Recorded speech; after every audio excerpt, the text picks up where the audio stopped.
It was just another Thursday for Elon Musk, a relentless day of meetings, brainstorming sessions, and phone calls, each one more demanding than the last.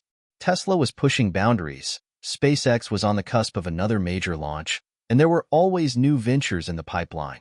His mind raced with algorithms, timelines, and endless solutions to impossible problems. Yet, in the midst of it all, there was a nagging emptiness he couldn't shake off. Despite all the breakthroughs, despite the billions of dollars and the world-changing innovations, something was missing. Hit subscribe and leave a comment with where you're watching from. This story might just spark a new beginning. What's one thing that always pushes you forward, even when things get tough? It was a feeling he couldn't explain, not even to the people closest to him. He had everything the world could offer: success, wealth, power. But there were nights when he lay awake in his sleek, modern home, staring at the ceiling, wondering if there was more to life than this. There was no formula to fix it, no equation to solve this deep sense of longing. He'd convinced himself that the next project would fill the void, but somehow it never did. That afternoon, while sitting in his office at Tesla, his phone buzzed. The screen lit up with a name he didn't recognize. Pastor Mike, it read. He hesitated before answering, but curiosity got the better of him. Hello? Elon answered, his voice professional yet tinged with fatigue. Mr. Musk, I know this might be unexpected, but I have a message for you. The voice on the other end was calm, with an oddly comforting tone. I'm Pastor Mike from a church in Las Vegas. I'd love to speak with you. There's something you need to hear. Elon furrowed his brow. Las Vegas? A church? He wasn't a religious man. He'd always considered himself a rationalist, a firm believer in science and technology. The call seemed out of the blue, almost absurd. But there was something about the pastor's voice that held his attention. It wasn't salesmanship or a scripted plea. It was sincere, almost desperate. I don't know what you're talking about, Elon replied cautiously, still unsure if this was some kind of scam. I don't attend churches. The voice on the other end was undeterred. I understand, Mr. Musk, but I believe you've been searching for something. You've been through a lot. Great success, yes, but something still feels empty, doesn't it? We have something special happening at our church, and I think it might change everything for you. Elon paused. The words felt oddly personal. How could this stranger know about the emptiness he'd been feeling? The rational part of him screamed to hang up, to dismiss it all as nonsense. But something inside urged him to listen. He took a deep breath and said, All right, I'm listening. Pastor Mike didn't waste time. Come to Vegas. We're holding a special event next weekend, and I believe you'll see something there that will open your eyes. It's not about religion, Mr. Musk. It's about something far bigger than you or I could ever imagine. Elon wasn't sure what he was getting into, but there was a strange feeling in the pit of his stomach. Curiosity mixed with something else he couldn't quite place. Maybe it was the exhaustion from weeks of work catching up to him. Or maybe, just maybe, he was looking for something that couldn't be found in a boardroom. Fine, Elon said finally, intrigued and, admittedly, a little skeptical. I'll be there. As the week passed, Elon's mind often wandered back to the phone call. The invitation to a church event in Las Vegas was the last thing he expected, but a part of him felt drawn to it. He didn't know why. The rational side of him dismissed it as an interesting distraction, but the other side, something deeper, pulled him toward it. The night before his flight, he couldn't sleep. The events of the past few weeks kept playing in his mind. Missed opportunities, strained relationships, and that haunting sense that he was running on autopilot. What if there was more to life than all of this? Could there be something beyond his companies, his fame, and his relentless drive for innovation? But then again, he wasn't a man of faith. He wasn't even sure what faith really was, at least not in the way others described it. Faith wasn't something he could quantify. It wasn't something that could be solved with logic or reason.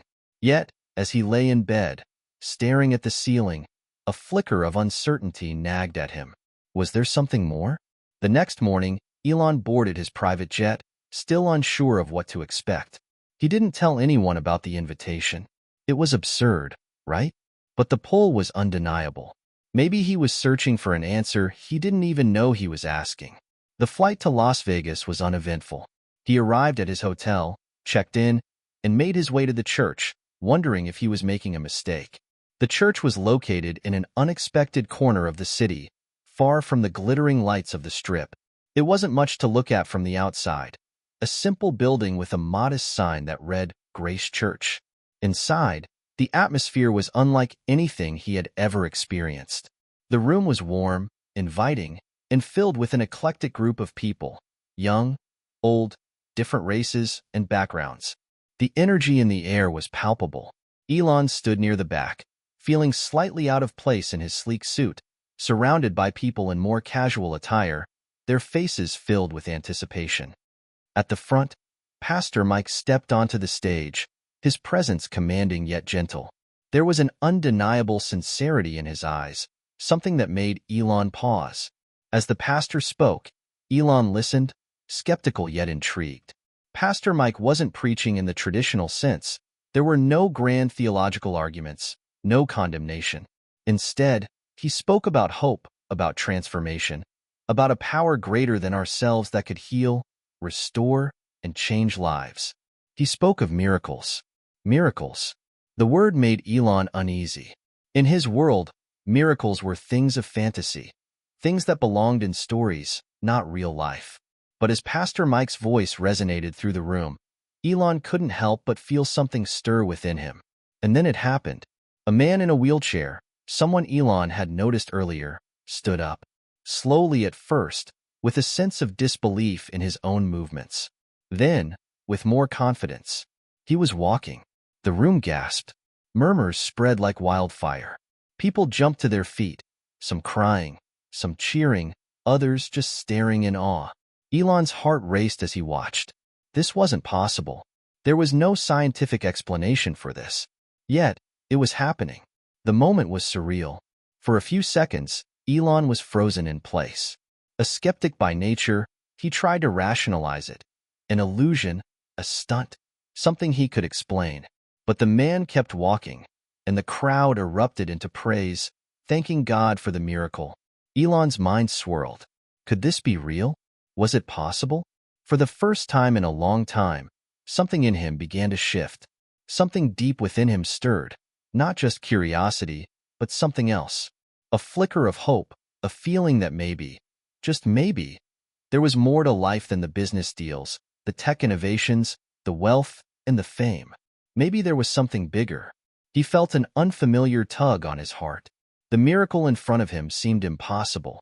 But at that moment, Elon Musk couldn't deny what he felt. For the first time, he wondered, was this the answer he had been searching for? As the service continued, Elon stayed rooted to the spot, his thoughts a whirlwind of disbelief and wonder. What had just happened? And, more importantly, what would it mean for him? Elon Musk left the church that evening in a daze. His mind was racing, replaying the miracle he had just witnessed over and over again. He had tried to rationalize it, tried to find some logical explanation, but he couldn't. There was nothing that could explain what had happened, at least, not in a way that fit neatly into his scientifically driven world. As he stepped out of the church and into the cool Las Vegas night, the neon lights of the Strip illuminated the streets. But they felt distant to him now, almost irrelevant. He was used to the bright lights, the attention, the constant hum of innovation. But tonight, those things felt hollow, like they were simply distractions from something deeper, something he couldn't put into words. He walked down the sidewalk, his thoughts consumed by the events of the evening. That man, who had been confined to a wheelchair for years, was now walking. It was as though time had stopped when he had witnessed it. The energy in the room, the palpable sense of awe and wonder, was something he had never felt in the boardrooms of his companies. For all the technological marvels he had created, none of them had ever made him feel this way. None of them had ever made him question everything he thought he knew. It was absurd, really. Elon Musk, a man who had made history with his innovations, was now questioning something as intangible as faith. But the feeling he had in that moment was undeniable. It was like a door had been opened inside him, and he had no idea where it would lead. The next day, after a restless night of sleep, Elon decided to meet with Pastor Mike. He wasn't sure what he was hoping to find. perhaps answers, perhaps some sense of clarity. But the more he thought about it, the more he realized that something inside him had changed.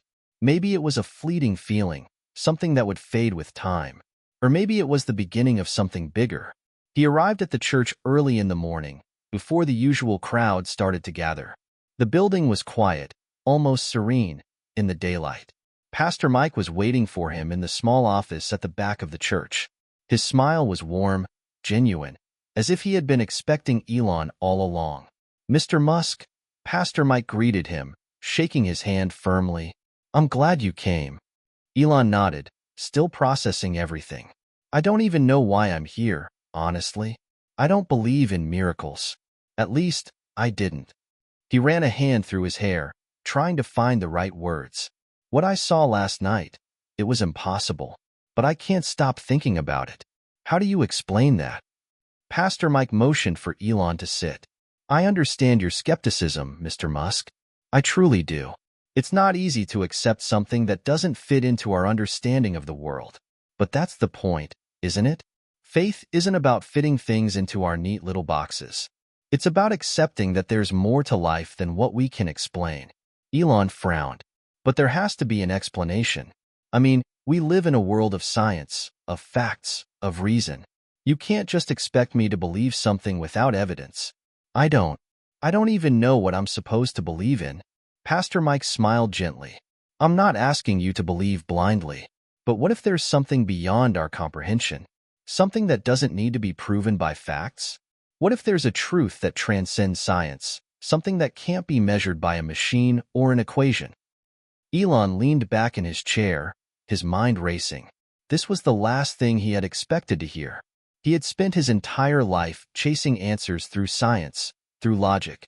But now, here he was, sitting in a small church in Las Vegas, listening to a man talk about something that defied all logic. "You're asking me to accept the possibility of something bigger," Elon said slowly. "Something I can't prove." "Yes," Pastor Mike replied. "I'm asking you to consider that there's a purpose to your life that goes beyond the things you've achieved, beyond the inventions and the innovations. I'm asking you to think about the possibility that there's a greater plan for you." Elon's mind buzzed. A greater plan? What did that even mean? He had always been the one in control. He had always been the one making the decisions, shaping the future. But now, sitting across from this man who seemed so at peace with the unknown, Elon felt small.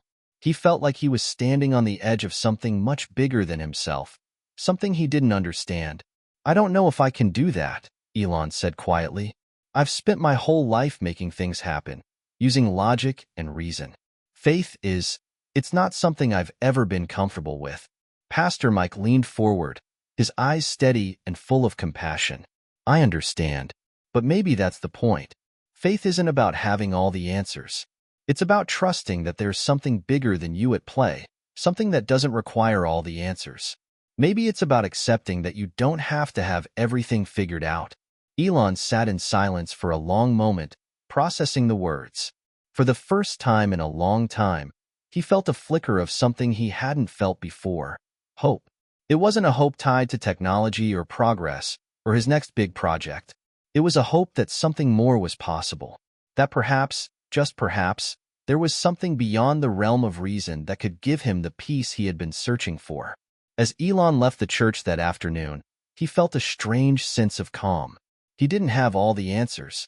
In fact, he didn't even know what he was searching for. But for the first time in his life, he felt like he was on the verge of something life-changing. Something that wasn't driven by numbers or data or profit margins. It was something deeper, something that transcended the world he had spent his life building. As he walked out into the Las Vegas sunshine, Elon realized that this journey was only beginning. He didn't know where it would lead, but he knew one thing for certain: his life would never be the same again. The days that followed were a whirlwind of uncertainty and introspection for Elon Musk. He returned to California, but his mind was elsewhere. The events in the Las Vegas church, the man miraculously walking, and Pastor Mike's words lingered in his thoughts like an echo that refused to fade. Back at SpaceX, Elon threw himself into work, his usual escape when things got too overwhelming. He was buried in designs for the next rocket launch, working late into the night, but there was a gnawing sense of unease gnawing at him. His mind kept drifting back to that moment when the wheelchair-bound man stood up and walked. The sense of awe in the church, the energy in the air. He couldn't ignore the stirring within him. It wasn't just curiosity anymore. Something deeper had shifted, something far beyond the limits of logic and reason. It felt like the universe had nudged him, urging him to explore a new path, even though that path seemed to defy everything he had spent his life building. He tried to ignore it. There were rockets to launch, electric vehicles to produce, colonies to establish on Mars. His life's work, his legacy, was tied to innovation and technology, not faith or miracles. Yet every day, the nagging feeling inside him grew stronger.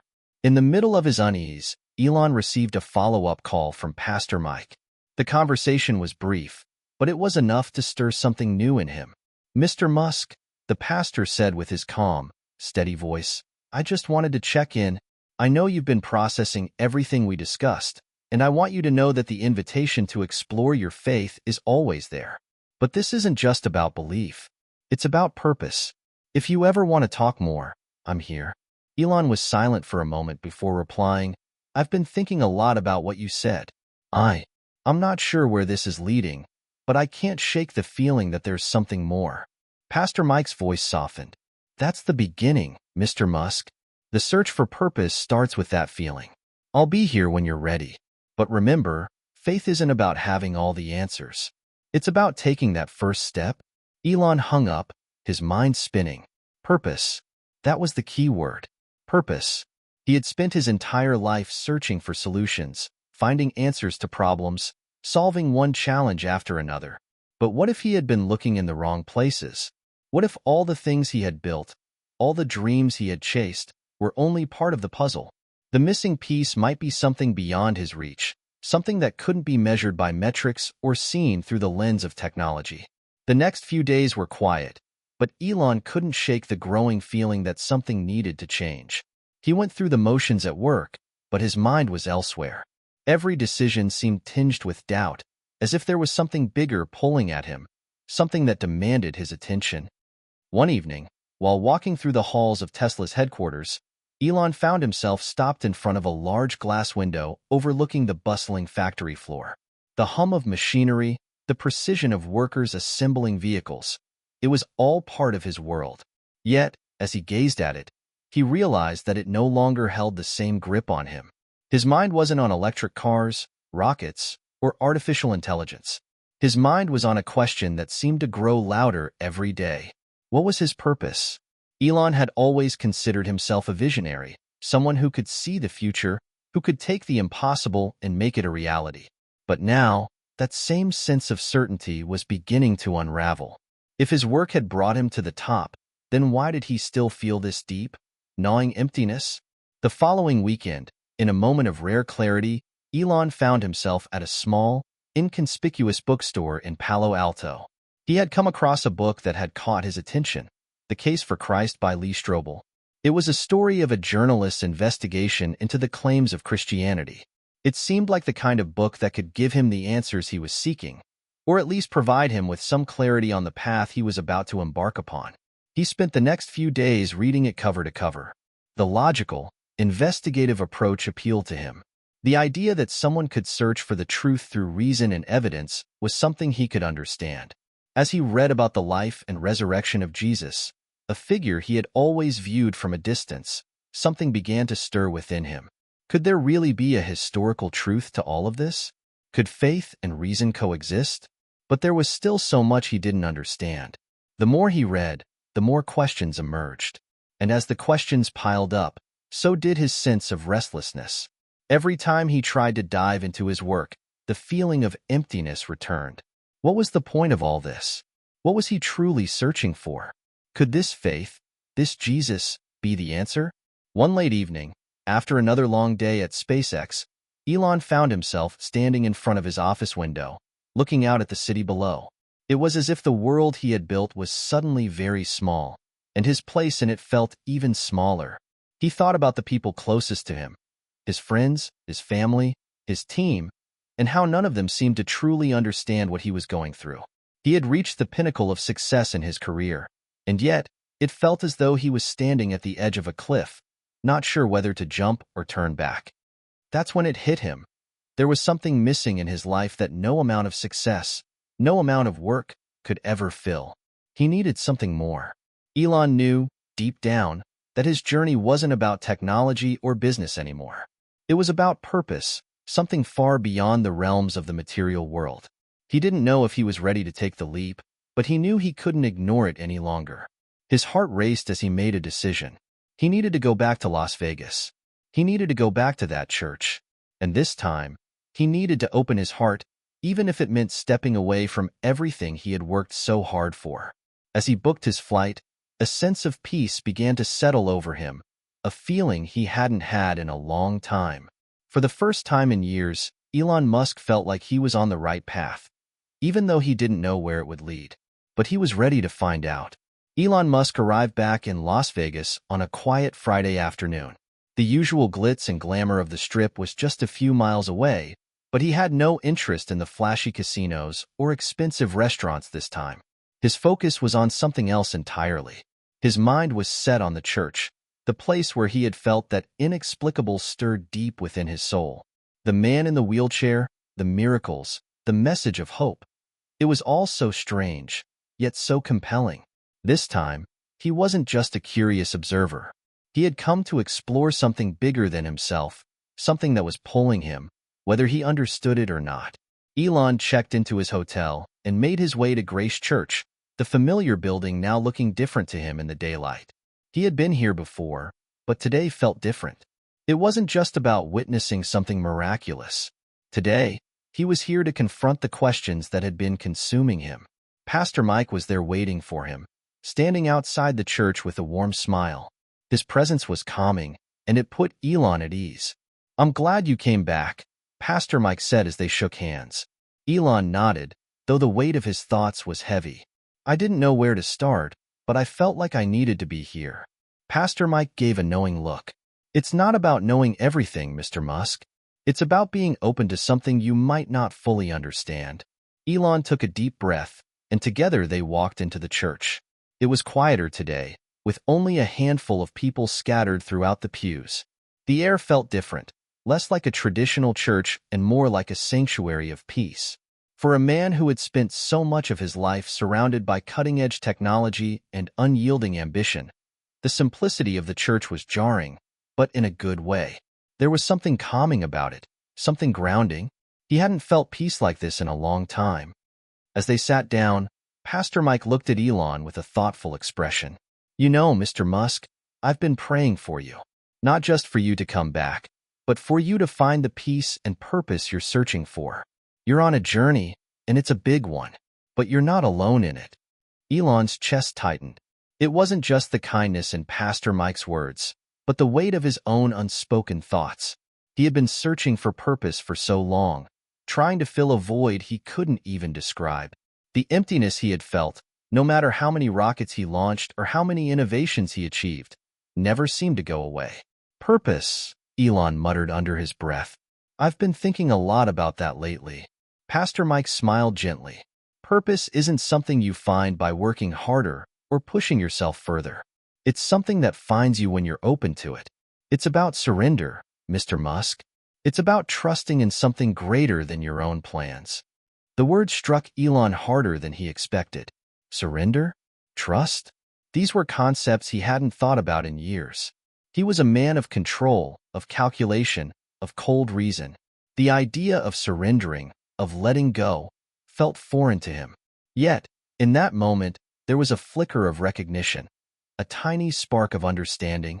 Could it be that the purpose he had been searching for all his life wasn't something to be conquered, but something to be received? Pastor Mike's voice broke through his thoughts. "I know this is a lot to take in, but sometimes the greatest breakthrough comes when you let go of trying to make everything fit into your understanding. Faith doesn't require answers. It requires trust. It requires opening your heart." Elon looked at the pastor, feeling a rush of emotion he hadn't expected. He had come here hoping to find clarity, but what he found was something deeper, something that felt like a shift, a new direction. I don't know if I'm ready for all of this, Elon admitted, his voice low. Pastor Mike nodded with compassion. You don't need to be ready. No one is. But sometimes, the act of taking the first step is all that's needed. The rest will follow. A silence settled between them, and Elon stared at the floor, his thoughts spinning. The walls of the church, once unfamiliar and distant, now seemed welcoming. The weight he had been carrying for so long felt a little lighter. The answers were still elusive, but the path ahead was beginning to take shape. Are you ready to take that step? Pastor Mike asked quietly. Elon hesitated. It was a question that seemed so simple, yet it felt monumental. Could he really take that leap? Could he set aside his pride, his need for control, and surrender to something he couldn't see or explain? But then, a quiet peace settled over him. For the first time in a long time, Elon realized that maybe the answer didn't have to make sense. Maybe it didn't need to be rational or logical. Maybe, just maybe, it was time to trust in something bigger than himself. Yes, he said, his voice barely above a whisper. I think I am. Pastor Mike's eyes lit up with encouragement. That's all it takes, Mr. Musk. One small step. And from there, everything changes. Elon closed his eyes for a moment, allowing the weight of the decision to settle in his chest. It was a quiet moment, but it felt significant, like he had stepped onto a path that would change the course of his life. He wasn't sure where that path would lead, but he was ready to walk it. As the service began, Elon felt a sense of calm wash over him. It wasn't the kind of certainty he had felt after solving a complex engineering problem, or the satisfaction of launching a successful mission to space. This was different. It was a kind of peace that didn't require answers, but simply a willingness to trust. He had made the first step, and for the first time in years, he felt like he was exactly where he needed to be. The days that followed were filled with reflection. Elon still had moments of doubt, of course. He was a man who thrived on reason and logic. But in those moments, he would remind himself of what he had felt in that church. The feeling of peace, the stirrings in his soul, the overwhelming sense that there was more to life than the world he had built with his own hands. He wasn't sure where this journey would take him, but he knew one thing for certain. It had begun. And that was enough for now. As the days turned into weeks, Elon found himself in a strange limbo. The exhilaration of his visit to the church, the unexpected sense of peace that had accompanied his decision, seemed to dissipate as he returned to the relentless world of innovation and business. The high of that momentary clarity was fading into the background noise of his life. The world he had spent his entire career building, the world of rocket launches, electric vehicles, and artificial intelligence, was still as demanding as ever. SpaceX had new missions to plan, Tesla had new models to develop, and there were constant fires to put out in both companies. Yet, amid the hustle of his professional world, a growing dissonance gnawed at him. There was a voice inside that seemed to echo louder each day, reminding him of that moment in the church. The miracle, the words of Pastor Mike, the feeling of surrender. How could he reconcile all of that with the cold, calculated world he had created for himself? In his more vulnerable moments, the weight of that question seemed unbearable. Elon was a man who thrived on solving complex problems. Yet this was something he couldn't fix with a new invention or a breakthrough technology. It wasn't a puzzle that could be solved through engineering, no matter how advanced his mind was. One evening, after an exhausting day at Tesla, Elon found himself alone in his office. The office, typically filled with drawings, models, and blueprints for upcoming projects, now felt strangely empty.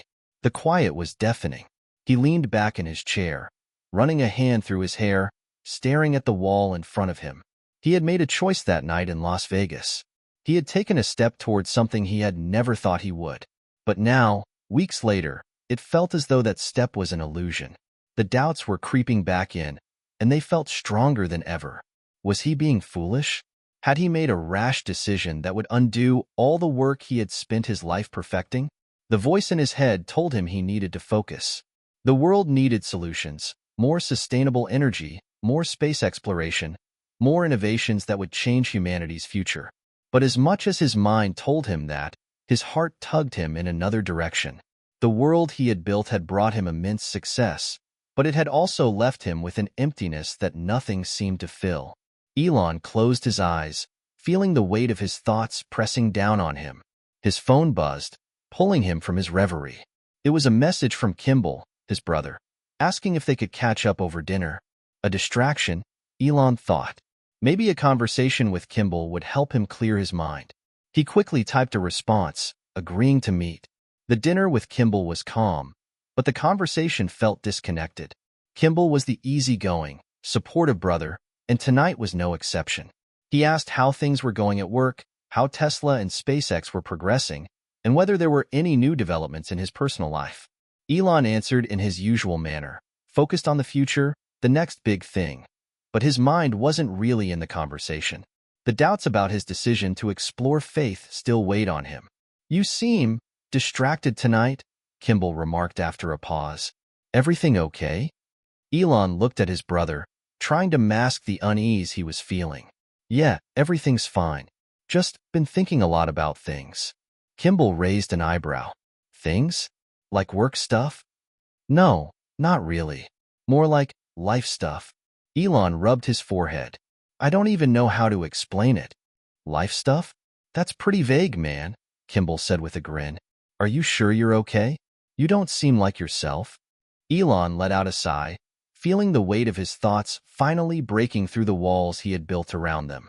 He wasn't used to being vulnerable, especially not with his brother, who had always seen him as the visionary, the problem solver.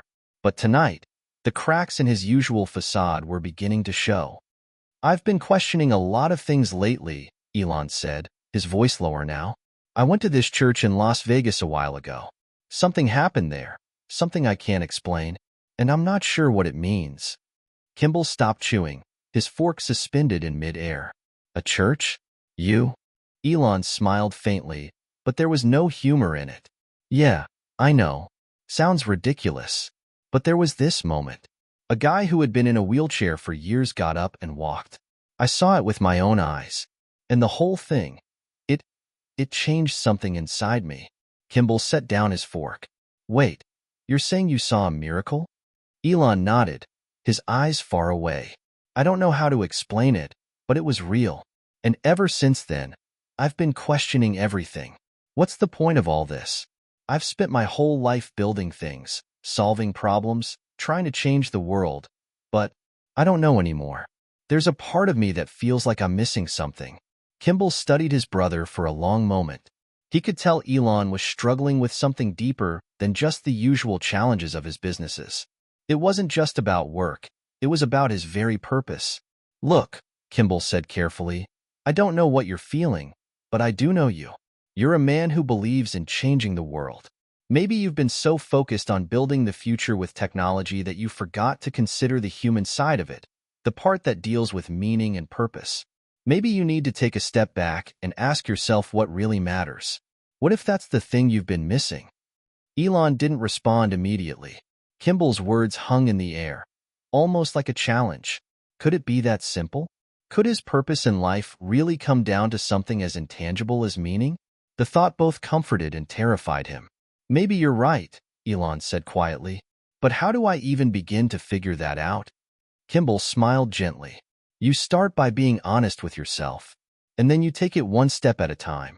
Whatever you decide to do, just make sure it's true to who you are." Elon stared at his brother, feeling the weight of his words. For the first time in a long while, he felt a glimmer of hope, a reminder that even amidst all the complexity and uncertainty, there was a path forward. A path that didn't require all the answers, just a willingness to begin the search. As Elon left the restaurant that night, he felt a renewed sense of clarity. The doubts were still there, but something had shifted. Kimball's words echoed in his mind, reminding him that purpose wasn't something he could engineer or calculate. It was something that had to be discovered, and it had to come from within. The road ahead wasn't clear, and Elon didn't know where it would lead, but for the first time in weeks, he felt ready to begin the journey. Elon's mind was buzzing with the conversations he'd had in the past few days. The dinner with Kimball had stirred something deep inside him, an unsettling yet comforting realization that there was something more to life than the grand designs he had spent his entire career building. He had always seen himself as someone who was relentlessly pushing forward, solving problems, and changing the world. But now, after his time in Las Vegas and the quiet moments of reflection, he found himself questioning whether all of that was enough. The next morning, as he sat in his office at SpaceX, Elon found his gaze drifting to the small book he had bought during his last visit to the bookstore, The Case for Christ. He had been reading it on and off, but he had not yet fully committed to diving deeper into its message. With a sigh, Elon reached for the book and opened it again. He had been resistant to the idea of faith, believing that everything could be explained by logic, reason, and science. But the events in the church, the feelings of peace he had experienced, and Kimball's words about seeking meaning, it all gnawed at him. Maybe it was time to give this a chance, to allow himself to explore what he had previously dismissed. As he read, he felt the familiar walls inside him begin to crack. He wasn't sure why, but the author's journey from skepticism to belief resonated with him in ways he couldn't quite explain. Each page seemed to challenge him, pushing him to look at the world differently. It wasn't about proving or disproving anything. It was about considering something greater than himself, a force that transcended all the technology and innovation that had dominated his life. After finishing another chapter, Elon set the book down on his desk. He rubbed his eyes, feeling the weight of his thoughts. It wasn't enough to simply read words on a page. He needed to do something with this newfound curiosity. That afternoon, he made a decision. He was going to reach out to Pastor Mike again. It wasn't long before Elon was seated across from Pastor Mike at a small coffee shop near the church. The two men exchanged pleasantries, but Elon's mind was elsewhere. He had come here with a single purpose: to take that next step, to ask the questions that had been swirling in his mind for weeks. "Pastor Mike," Elon began, his voice slightly hesitant, "I've been thinking a lot about what we discussed, about purpose, about faith, and I think I need to talk more about it." Pastor Mike smiled, his eyes warm with encouragement. "I'm glad to hear that. Faith isn't something you can rush, Elon. It's a journey, and every journey starts with the first step." Elon nodded, though he still wasn't sure where this journey was leading. "I've always believed in progress, in pushing the boundaries of what's possible. But now I'm questioning all of it. What if there's more to life than what I've been chasing?" Pastor Mike leaned forward, his voice gentle. "There is more, Elon. And I think you know that. You've already started searching. You're asking the right questions. Faith doesn't ask you to abandon reason, but it does ask you to consider that there's something beyond the measurable and the tangible." Elon sat back in his chair, absorbing the words. He had always been a man of reason. He had built his empire on logic, technology, and science.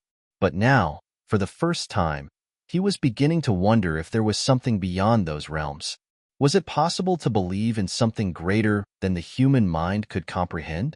Was there room in his life for faith, alongside all the incredible technological feats he had accomplished? "I've always felt like I was supposed to do something big," Elon said, his voice distant. "But lately, I've been wondering if all the things I've been doing are distractions. Maybe I've been running from something I'm not ready to face." Pastor Mike nodded. "Sometimes, Elon, the things we're running from are the very things we need to face. The most profound change comes when we allow ourselves to confront our deepest fears and doubts. And sometimes that means surrendering the need for control." Elon couldn't help but laugh softly. "Surrendering control. That's the part that scares me the most. I've spent my entire life controlling everything. My businesses, my projects, my vision for the future." Pastor Mike smiled. "Control is a powerful illusion. The truth is, we can't control everything. We can plan, we can work hard, but there are forces much greater than us. Faith asks us to trust, to let go of the need to control every outcome." For a moment, Elon sat in silence, considering the words. He had always been in charge, his mind always a step ahead, his vision clear and focused. But now, he was realizing how little control he truly had over the bigger picture. Maybe it was time to let go of that need for control, to allow himself to embrace the unknown. "I don't know if I can let go completely," Elon admitted, "but I want to try. I want to see what's on the other side of all this uncertainty." Pastor Mike's expression softened. That's all anyone can do, Elon. Take it one step at a time, and trust that the journey will lead you where you need to go. Over the next few weeks, Elon took that first step, though it was nothing like the grand breakthroughs he was used to. It was a quieter kind of progress, the kind that didn't come with patents, launches, or innovations. It was a slow unraveling of the walls he had built around himself, a gentle but persistent challenge to the very way he had viewed the world.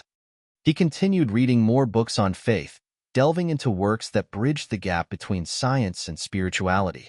He began attending church more regularly, sitting quietly in the back, listening and reflecting.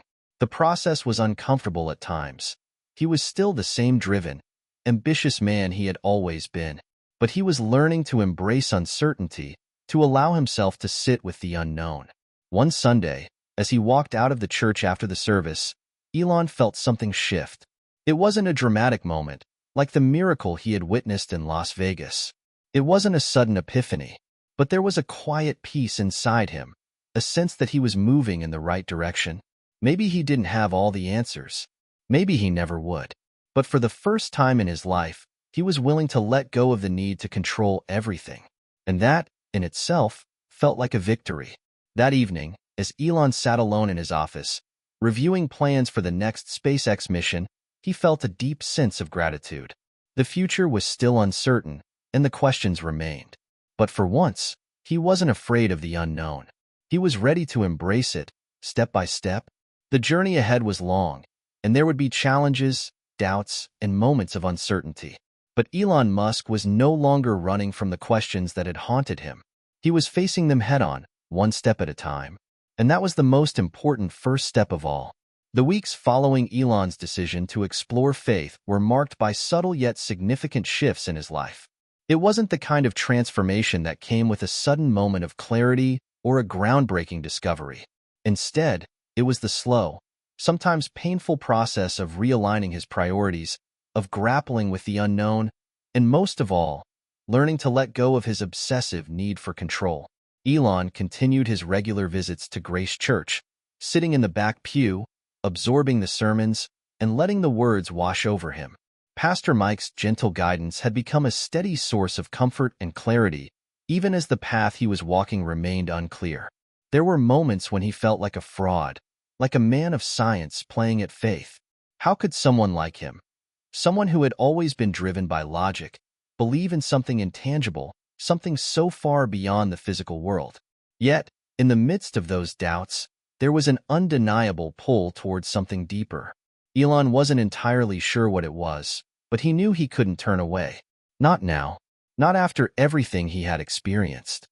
One Thursday evening, as he sat in the quiet of his office at SpaceX, Elon received a call that would shake him to his core. "Mr. Musk," the voice on the other end of the phone said, "there's been a problem. We've encountered a major technical issue with the Falcon Heavy project. It's more serious than we anticipated, and it's going to set us back months, if not longer." Elon's heart skipped a beat. The Falcon Heavy was one of the most ambitious projects SpaceX had ever undertaken. A delay like this could cost the company millions and would impact their carefully laid plans for future missions. There was no time for hesitation. He immediately began organizing a team to address the issue, focusing all his energy on finding a solution. But as the hours stretched into the night, a sinking feeling began to settle in. No matter how hard he worked, no matter how many people he brought in to help, the problem seemed insurmountable. This was unlike anything he had encountered before. The failure was not just technical. It was a blow to his confidence. For a man who had prided himself on solving impossible problems, the weight of this one felt unbearable. He sat in his office late into the night, staring at the data and the reports that were stacked in front of him. Nothing was working. The issue seemed to be beyond their grasp. And yet, there was something else gnawing at him, a thought he couldn't ignore. It wasn't about fixing the problem anymore. It was about how he was reacting to it. For the first time in a long time, Elon felt utterly powerless. He leaned back in his chair and closed his eyes, his mind racing. The chaos of his business, the weight of responsibility, and the growing uncertainty about the future. All of it felt too much. He had always been the one with the answers, the one who could solve any problem, but now, He was trapped in a situation where no amount of intellect or work could fix it. That's when he remembered the words Pastor Mike had shared with him weeks ago. Surrender the need to control. It wasn't just a passing thought. It was a lifeline. A glimmer of something he hadn't been willing to consider before. Maybe I don't have to fix this on my own. Elon stood up from his desk, pacing the room. His mind was spinning. How could he surrender? How could he let go of his drive, his vision, and simply trust that things would work out? He walked over to his bookshelf, pulled out the small Bible he had picked up, and opened it to a random page. His eyes fell on a verse that stopped him in his tracks. Trust in the Lord with all your heart and lean not on your own understanding. In all your ways submit to him, and he will make your paths straight. Proverbs 3 verses 5-6. The words seemed to echo through his mind. He had always relied on his own understanding. He had always trusted in his intellect and his ability to manipulate the world around him. But this was different. This was a call to let go, to trust in something bigger than himself. He didn't know if he was ready to fully embrace the idea, but in that moment, he knew he had no other choice. The technical problem with Falcon Heavy might be beyond his control, but his faith, his willingness to trust, was something he could control. He closed the Bible and placed it back on the shelf. He didn't have all the answers, and he wasn't sure how to move forward. But one thing was certain. He needed to give up the illusion of control. He needed to surrender. The following day, Elon took a different approach to the Falcon Heavy project. Instead of diving into the technical details and burning himself out with meetings and troubleshooting, he allowed his team to take the lead. For the first time in years, he stepped back. He trusted his engineers, his managers, and his team to find a solution. It wasn't easy. His instincts told him to jump in, to exert his influence, to take charge. But each time that urge rose within him, he reminded himself of the lesson he had just learned. Trust. It was a struggle. There were moments when he felt the overwhelming urge to fix everything himself. But gradually, he began to see the results of his trust. His team rose to the challenge. They worked together, thinking through the problem from every angle, and in time, they found the solution. It wasn't quick, and it wasn't easy, but they did it. The relief was palpable when the issue was finally resolved. The project would not be delayed, and the Falcon Heavy mission could proceed as planned. But for Elon, the real breakthrough wasn't the technical solution. It was the internal shift that had taken place. He had surrendered. He had trusted, not just in his team, but in something greater than himself. As the project continued to move forward, Elon found himself reflecting on the lessons of the past few weeks. The feeling of powerlessness had been terrifying, but it had also been transformative. It had forced him to confront the limits of his own strength and control, and it had opened him up to the possibility of faith. He wasn't sure if he was ready to fully embrace everything that faith had to offer. He wasn't sure if he believed in everything that Pastor Mike had spoken about. But what he did know was this: surrendering control, trusting, and letting go of the need to always be in charge had brought him a peace he hadn't known before. It was a small step, but it was a step toward something bigger. It was a step toward a deeper understanding of himself, of the world around him, and maybe, just maybe, of a God he had never fully understood. And that, in itself, felt like a miracle. Elon sat in his office that evening, watching the sunset over the SpaceX launch site. The world still felt as unpredictable as ever, and he knew there were more challenges ahead. But for the first time in a long while, he felt ready to face them. Not with the certainty of a man who had all the answers, but with the quiet strength of a man who had learned to trust. Trust in his team, trust in the process, and most of all, trust in something greater than himself. Elon's life continued its precarious balance between the worlds of cutting-edge technology and the mysterious realms of faith. Since his breakthrough moment of surrender, he had slowly come to understand that the weight of control he had carried for years was not a burden he needed to bear alone. It had been an uncomfortable and humbling realization, but it had also been liberating. As the weeks went by, his work at SpaceX and Tesla seemed to be on an even keel again. The Falcon Heavy project had resumed its trajectory toward success, with the delays now a distant memory.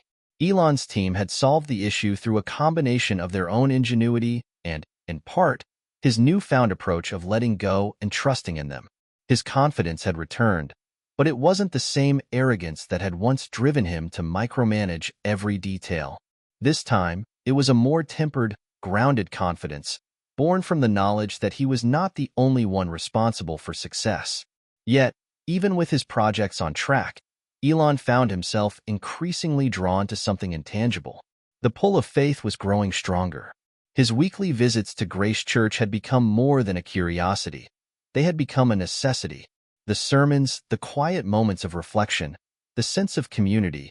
Each week, it all seemed to resonate a little more. One Sunday morning, as Elon sat quietly in the back of the church, listening to Pastor Mike speak about the power of forgiveness, something shifted within him. Pastor Mike's words felt like they were speaking directly to him. He had heard them many times before, but today, they hit harder than ever. Forgiveness, Pastor Mike was saying, isn't just for those who hurt us. It's also for ourselves. We need to forgive ourselves for the things we hold on to, the mistakes we regret, the guilt we carry.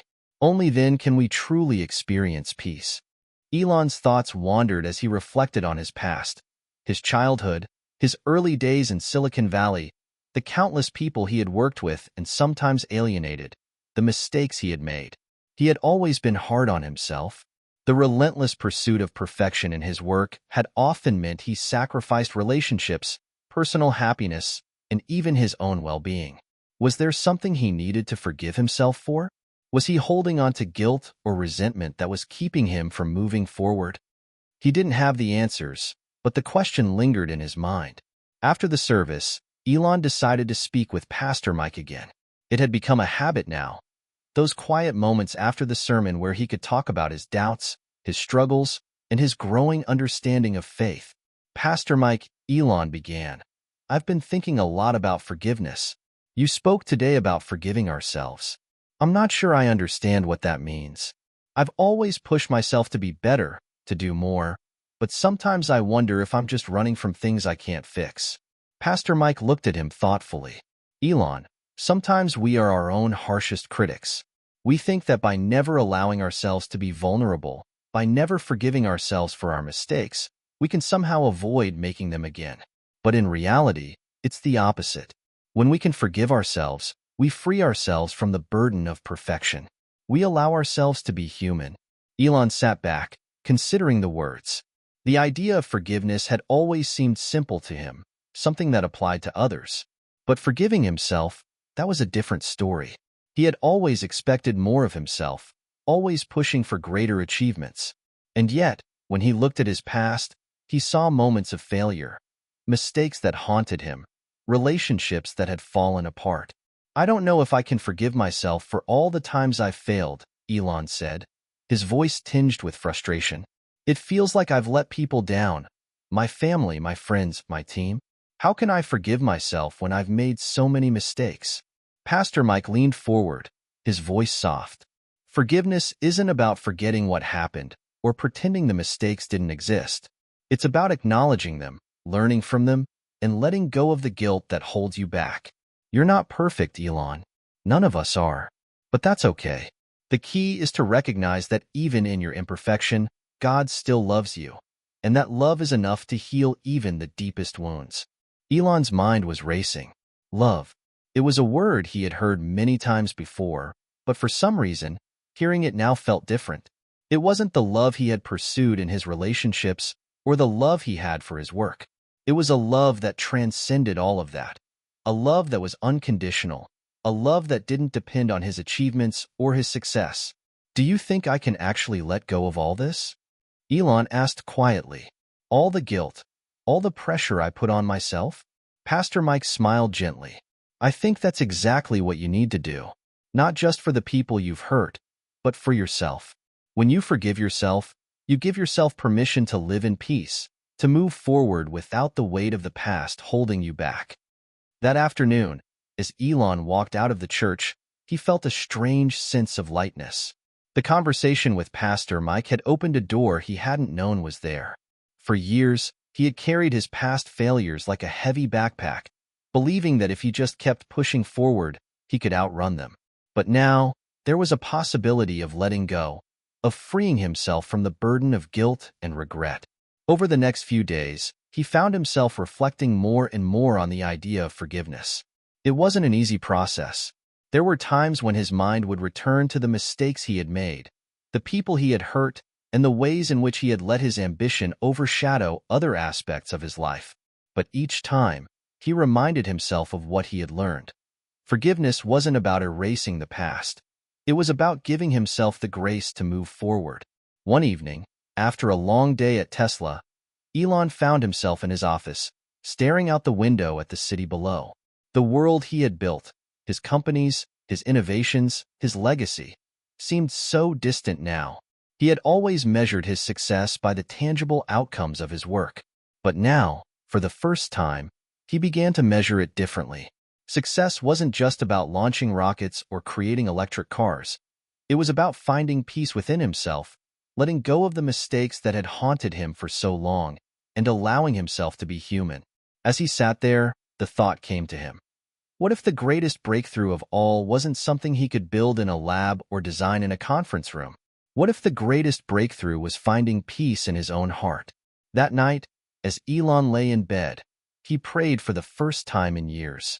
He didn't know exactly what to say or how to form the words, but he knew that he needed to ask for forgiveness, not just from others, but from himself. And in that moment, he felt a weight lift, a small but significant shift within him. For the first time in a long time, Elon Musk felt a deep sense of peace. It wasn't the kind of peace that came from accomplishing a goal or winning a victory. It was a peace that came from surrender. A peace that came from accepting his imperfections and trusting that, despite everything, he was still worthy of love and grace. And that, he realized, was the greatest miracle of all. Elon had always been a man of action, someone who thrived on moving quickly, making decisions, and pushing boundaries. He wasn't used to sitting still, letting things unfold in their own time. Yet, in the weeks following his decision to forgive himself, something had changed. He felt a sense of clarity, but it wasn't the kind of clarity that came from solving problems or achieving new feats. It was a deeper, more reflective understanding of his own life. At work, things were going smoothly. Tesla had made significant strides with the rollout of their new electric vehicle model, and SpaceX was preparing for a groundbreaking launch. The companies were growing, the technology was evolving, and Elon was still at the helm, guiding it all. But as the days passed, there was something else he couldn't ignore. A pull towards something he hadn't fully embraced before. Faith. The decision to explore faith had started as a curiosity, a simple desire to understand a deeper meaning to his life. But now, it had become more than that. It was beginning to feel like a calling, one that he couldn't ignore. He had begun reading more spiritual books, attending church with a sense of anticipation, and engaging in deeper conversations with Pastor Mike. But there was still so much he didn't understand. And that, in itself, was both frustrating and exhilarating. One evening, Elon sat in his living room, the soft hum of the city outside his window barely audible. He had just finished another chapter in the book The Case for Christ, but his mind was buzzing with questions. The book had helped him understand the historical context of Jesus, the evidence for his existence, and the many arguments for and against Christianity. But what about the most important question? What did all this mean for him? His thoughts were interrupted by a knock at the door. It was Kimball, his brother, who had become a quiet but constant presence in his journey toward faith. Kimball had been the one to encourage him to visit the church in Las Vegas in the first place, and since then, he had often reached out to discuss Elon's progress, or lack thereof. He was, in many ways, a bridge between Elon's life of science and technology and the faith that was beginning to capture Elon's attention. "Hey, big brother," Kimball greeted with a grin, stepping inside. "How's it going? Still reading that book?" Elon smiled, setting the book down. "Yeah, still trying to wrap my head around it. There's so much here, but I don't know. It's hard to make sense of all of it." Kimball sat down across from him. "I get it. It's not an easy thing to understand, but that's okay. You don't need all the answers right now. Faith isn't something that can be fully explained. It's something you live, something you experience." Elon looked at his brother, unsure of how to respond. "I'm not sure I understand what you mean. I've always believed in progress, in facts and evidence. But faith, it's different. It's hard to grasp something I can't see or measure. Kimball nodded thoughtfully. Yeah, I know. It's tough, especially for someone like you, who's always relied on logic and reason. But faith isn't about seeing everything clearly. It's about trusting, even when you don't have all the answers. It's about believing in something beyond what you can prove. Elon felt a stirring in his chest, a mixture of excitement and apprehension. This was a conversation he had been avoiding, one he wasn't sure he was ready to have. But deep down, he knew it was the next step in his journey. I'm not sure if I can just believe in something because it feels right, Elon admitted, his voice quiet. I've spent my whole life building things that are based on science and logic. How do I reconcile that with faith? Kimball leaned forward, his eyes focused. It's not about ignoring science or logic. It's about understanding that there's more to life than what we can measure. The best engineers and scientists I know also have faith, Elon. They don't see it as a contradiction. They see it as a way to understand the world more fully. Sometimes, science and faith complement each other. They both point to something bigger than ourselves. Elon was silent for a moment, processing the words. But what if I'm just not cut out for this? What if I'm not meant to believe in God the way others do? Kimball smiled gently. It's not about being cut out for it. It's about being open. The journey of faith isn't about reaching a destination. It's about taking that first step, then another and another. You don't have to have everything figured out. You just have to be willing to try. Elon sat back, his mind swirling. The idea of faith as a journey, not a destination, was a concept he had never considered before. In his world of rockets and electric cars, everything had always been about the end goal, the launch, the breakthrough, the success. But what if faith wasn't about arriving at a definitive answer? What if it was more like the process of innovation itself, filled with uncertainty, testing, and discovery? I've been so focused on the destination, Elon said softly, on achieving things, on building things. But what if the real journey is in the process itself? Kimball grinned. Exactly. Faith is about the process. It's about allowing yourself to be open to the unknown, to trust that even when you don't have all the answers, there's a bigger picture. And sometimes, it's in that uncertainty where you find the greatest truths. For the first time in a while, Elon felt a sense of calm wash over him. His path was still unclear, but the idea that faith could be a journey, one filled with questions and discovery, resonated deeply with him. It wasn't about having all the answers or being perfect. It was about allowing himself to step into the unknown, to trust in something greater than himself. As Kimball stood to leave, he placed a hand on Elon's shoulder. Take your time with this, brother. Don't rush it. You're on the right path. Elon nodded, watching as his brother left the room. There was still so much uncertainty ahead, so many questions yet to be answered. But for the first time in a long time, he felt at peace with not having all the answers. The next day, Elon sat down at his desk and opened his Bible again, this time with a new sense of curiosity. He didn't know where this journey would lead, or what he would find along the way. But he was no longer afraid of the unknown, and for the first time, he felt a flicker of excitement for the path ahead, a path that, like all great endeavors, was filled with both uncertainty and possibility. The following Sunday, as he sat in church, Elon felt different. The words Pastor Mike spoke felt more personal, as if they were meant for him. And when the congregation stood for the final hymn, Elon joined them. He didn't know if he truly believed in everything yet, but he knew that for the first time, he was willing to take the next step, whatever it might be. In that moment, surrounded by the voices of the church, Elon felt a quiet sense of peace. The road ahead was still unclear, but he was no longer walking it alone. And that, for now, was enough.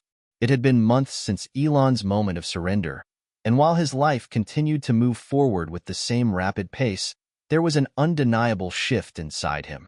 His interest in faith, which had started out of curiosity and a desire for answers, had evolved into something far more profound. Every week, his visits to Grace Church became more meaningful, and the more time he spent reflecting on faith and spirituality, the more he found himself integrating them into his daily life. His brother Kimball had been right. Faith wasn't about having all the answers. It was about trusting in the process, taking one step at a time. And though Elon still had questions, doubts, and moments of confusion, there was something undeniably comforting about simply trusting. Trusting in the journey, trusting in the people around him, and most importantly, trusting in God. His relationship with his team at SpaceX had also shifted. He was no longer the tyrant, the relentless perfectionist who demanded everything of himself and others. Instead, Elon was learning to delegate with more confidence, to trust in the capabilities of his engineers, and to communicate with them in ways that fostered collaboration rather than control. There was still the same intensity in his work, but now it was tempered by a quiet confidence, a trust in the process, and in the people working beside him. Elon had always been the kind of person who sought to make the impossible possible. From the beginning of his career, he had been driven by the idea of creating revolutionary technologies that could change the world. But now, as his journey of faith deepened, he began to see things differently. Perhaps it wasn't just about achieving the impossible. It was about seeking meaning in everything he did, about using his influence to build a future not just of innovation but of purpose, love, and hope. One Tuesday evening, after a long day at SpaceX, Elon found himself once again sitting in the quiet of his office. He had been thinking a lot about his journey lately, particularly about the people he had met along the way. He had always prided himself on his independence, his ability to think for himself and solve problems alone. But recently, he had come to realize just how much he had learned from others, especially from his brother, Kimball, and Pastor Mike. As he stared out the window at the stars, Elon's thoughts turned to the incredible work SpaceX was doing. The advances in space travel, the exploration of Mars, the potential for humanity's future among the stars. There was still so much to be done, but now, for the first time in his life, Elon wondered if there was something even greater than technology. What if his work wasn't just about conquering space? What if it was about helping humanity find a higher purpose, a deeper connection to something greater than themselves? His phone buzzed on the desk, snapping him out of his reverie. It was a message from Kimball. "Are you coming to church tomorrow? Pastor Mike is speaking on the power of service. I think it's something you might want to hear." Elon smiled at the message. It had become a bit of a tradition between them, Kimball encouraging him to attend, and Elon going to listen, even if he wasn't always sure what to expect. But lately, he had found that every sermon seemed to speak directly to him, addressing a new layer of understanding, a new aspect of faith that he hadn't considered before.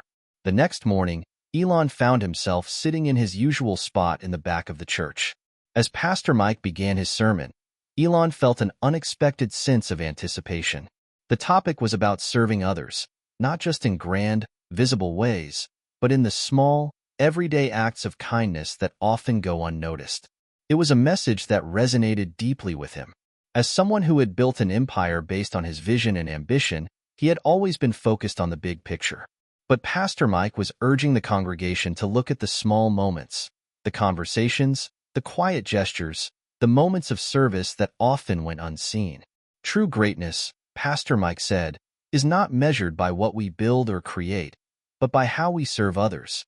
It's in the humility to put others before ourselves, to act selflessly without expecting anything in return. Elon shifted in his seat. These were words he had never truly considered before.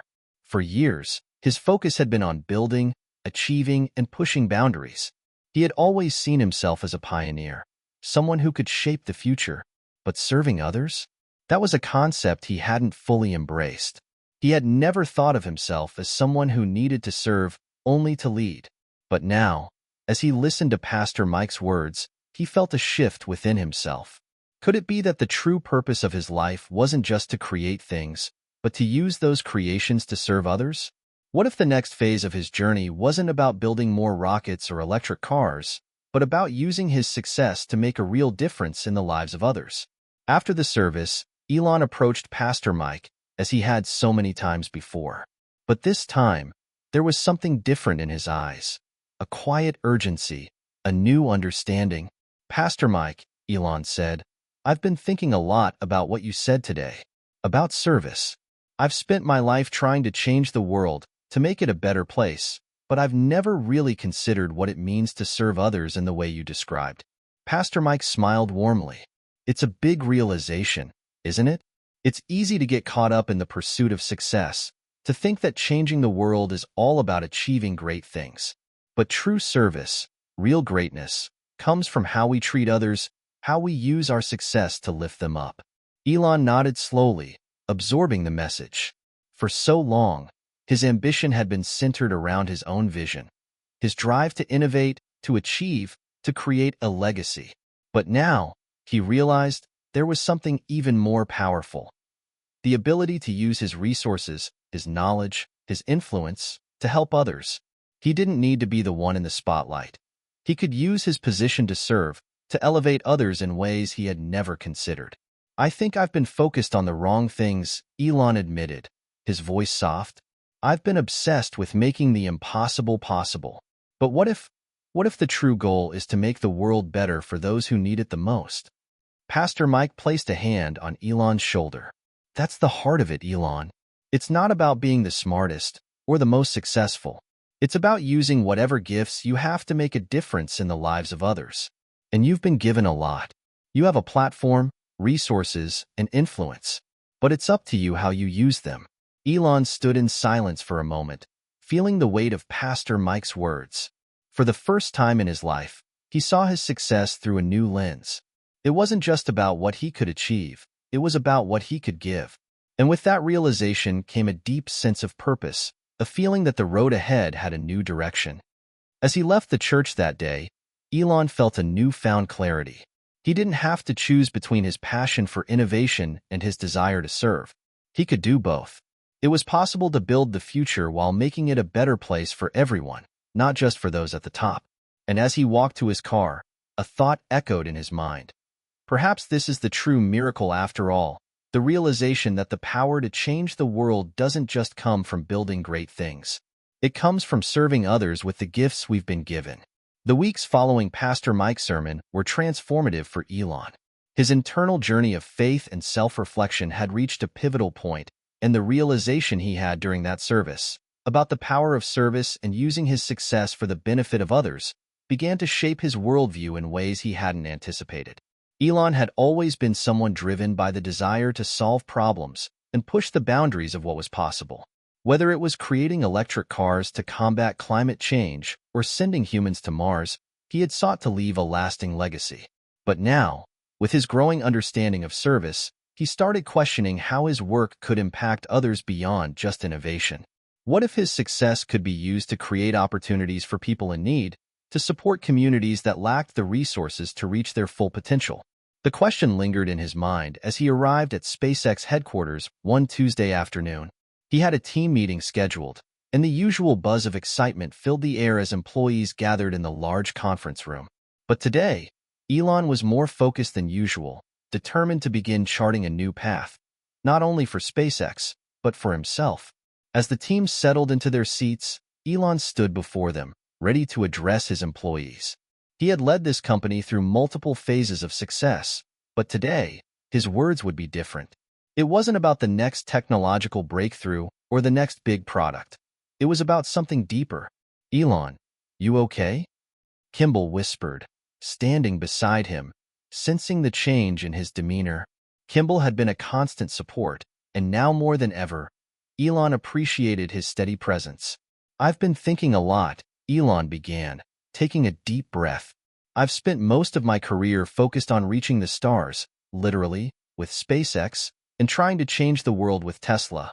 But I think there's something I've been missing. We've been so focused on the grand vision. But what if we could make a real difference right here on Earth, with what we've built?" Kimball looked intrigued. "You mean, focusing more on community impact?" "Exactly," Elon said, nodding. "We've got the technology, we've got the resources, and we've got the power to make an impact on a scale that most people only dream of. But I've come to realize that the impact we create isn't just about building great products.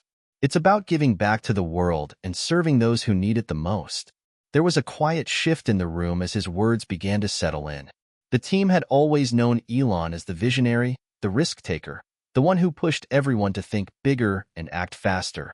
But now, there was a new sense of purpose in his voice, one that wasn't driven by ego or competition, but by a genuine desire to make the world a better place. "So, what are you thinking?" one of the engineers asked, his curiosity piqued. I'm thinking it's time we use the resources we've built not just for profit, but for purpose, Elon said, pacing slowly across the room. What if we started focusing on how we can give back? Invest in education for underserved communities, help solve issues of hunger and poverty, and support healthcare initiatives around the world. We've built rockets that can take us to Mars. Now, it's time to focus on making life better for those right here on Earth. The room was silent for a moment as the team absorbed Elon's words. Then, slowly, one of the engineers spoke up. I think that's an incredible idea, Elon, she said. We've always focused on the future, on what's possible in space. But what if we could make the future better for people right now? That's a vision worth pursuing. Elon smiled. It wasn't a smile of triumph or pride, but one of quiet satisfaction. For the first time in a long while, he felt he was on the right path. There was no blueprint for this journey, no clear map of what it would look like, but it felt like the next logical step in his evolution, not just as a businessman or innovator, but as a person. We've got the resources to make real change, Elon continued. And now, I want us to start thinking about how we can serve. It won't be easy, and it won't be quick, but I want us to start making a tangible impact. We can still reach for the stars, but let's make sure we're lifting people up on the way. There was a ripple of approval through the room as the team members exchanged nods. Elon had always been a force of nature, but today, his words had inspired something else. An energy that wasn't just about reaching new heights, but about helping those who had never had the chance to rise in the first place. After the meeting, Elon spent hours with Kimball discussing the practical aspects of this new mission. How could SpaceX, Tesla, and even his other ventures make this vision a reality? They talked about potential partnerships with nonprofit organizations, creating new programs that supported education, sustainable agriculture, and healthcare innovation in the world's most impoverished regions. The possibilities were endless, but it was clear to Elon that this was no longer just a business move. It was a life move. The next Sunday, as Elon walked into the church with Kimball, he felt a new sense of purpose in his step. He had always been passionate about changing the world, but now he understood that real change didn't start with just grand ideas or technological advancements. It started with people. Real, human connections. And in that sense, faith was guiding him to a place where his drive could be used for something far more meaningful than just building the future. Hit subscribe and leave a comment with where you're watching from. This story might just spark a new beginning. What's one thing that always pushes you forward, even when things get tough? Pastor Mike's sermon that day was about the concept of stewardship, about using the gifts you've been given to serve others. We are stewards of the world God created, Pastor Mike said. It's not about owning everything we have, but about using it wisely, with humility, and to bless others. Elon's heart stirred. In that moment, everything he had been feeling over the past months seemed to click. The idea of stewardship, of using his gifts to serve and uplift others, was the natural progression of his journey. His success had never been just for him. It had always been about the potential to make a difference. But now, he was ready to shift his focus from personal achievement to collective good. To serve, not just with his money or resources, but with his time, energy, and influence. As he walked out of church that day, he looked at Kimball and said, "This is just the beginning. We have a responsibility, not just as leaders in business, but as people, to make the world a better place. And that's what I intend to do." Kimball smiled, the proud brother who had stood by his side through it all. "I'm with you, Elon, every step of the way." And for the first time in a long time, Elon felt as though his purpose was clear. The path ahead was uncertain, but it was no longer just about success, fame, or fortune. It was about something much bigger, something that would change not just the world, but the people who inhabited it. And with that clarity, he was ready to move forward. The idea had been planted. Now, it was time to start cultivating it. Elon knew that changing the world wasn't an overnight task, but with the vision he now held, a vision that blended technological innovation with human-centered service, he felt invigorated by the challenge ahead. He spent the next few weeks in a whirlwind of meetings. First, he called a series of strategic sessions with his leadership teams at both SpaceX and Tesla. It was clear that the work they were doing in space and on Earth had the potential to make a lasting impact, But Elon knew that they needed a shift in mindset. It wasn't just about building the next big thing. It was about using their resources to uplift and empower. We've built rockets to explore space, and we've built electric vehicles to protect the planet, Elon told his leadership teams during the first of many brainstorming sessions. But I want to do more. I want us to focus on tangible efforts that create real, immediate change in communities around the world. We have the talent, the technology, and the passion to make it happen. One of his key lieutenants, Gwynne Shotwell, asked the tough question, "What does that look like, Elon? What are the first steps?" Elon paused for a moment, looking around the room. He'd spent so much time thinking about the big picture that he hadn't really broken it down into the smaller, actionable pieces. But he knew it was important to start somewhere, even if it was small. He turned to the whiteboard at the front of the room and began sketching out a few ideas. "I think we start with education," Elon said, tapping the marker on the board. "We know that the future depends on innovation and science.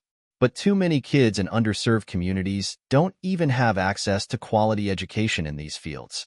I want to help bridge that gap. We should create scholarship programs for students in underrepresented areas, and maybe even start building schools in rural regions that need access to better resources.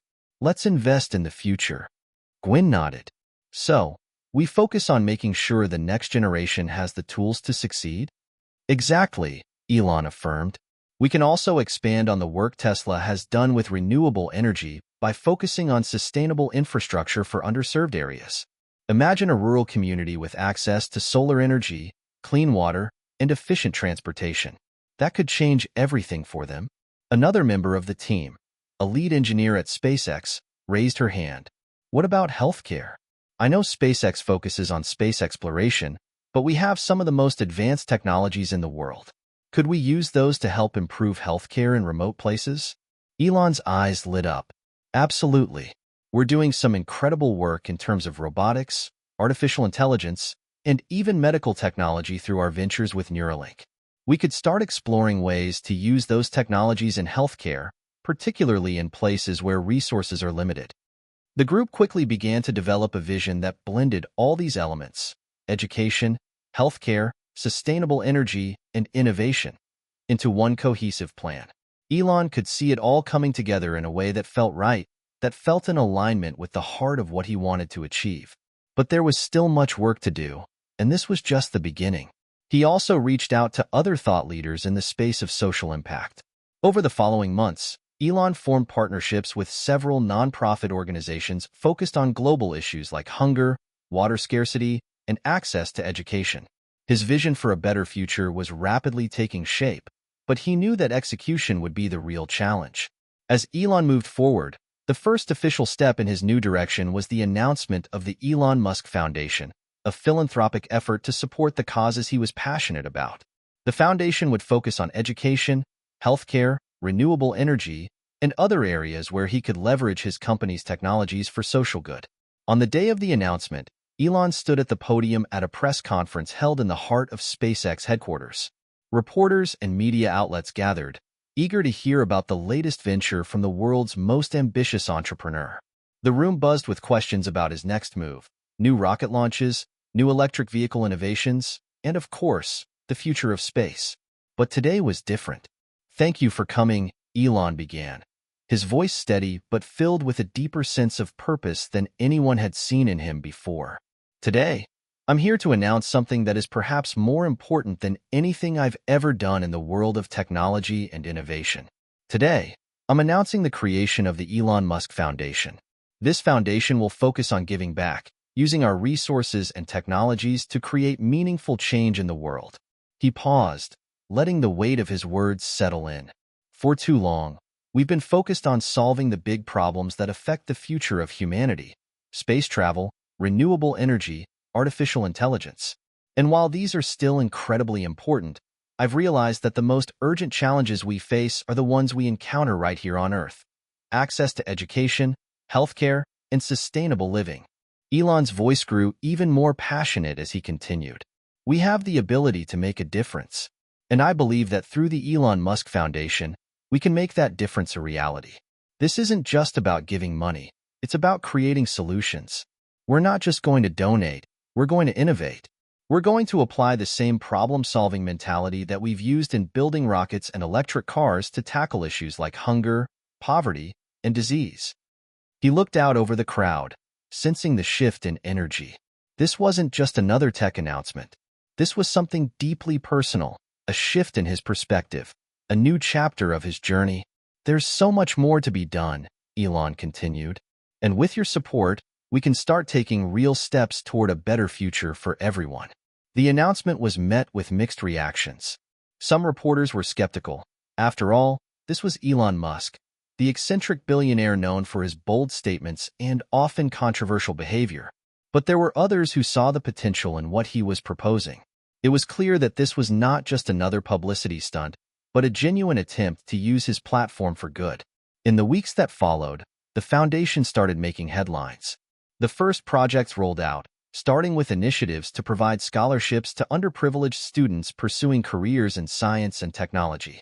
Tesla's solar panels were being installed in areas without reliable access to electricity, and SpaceX was working with healthcare providers to explore how their technology could help deliver medical supplies to remote regions.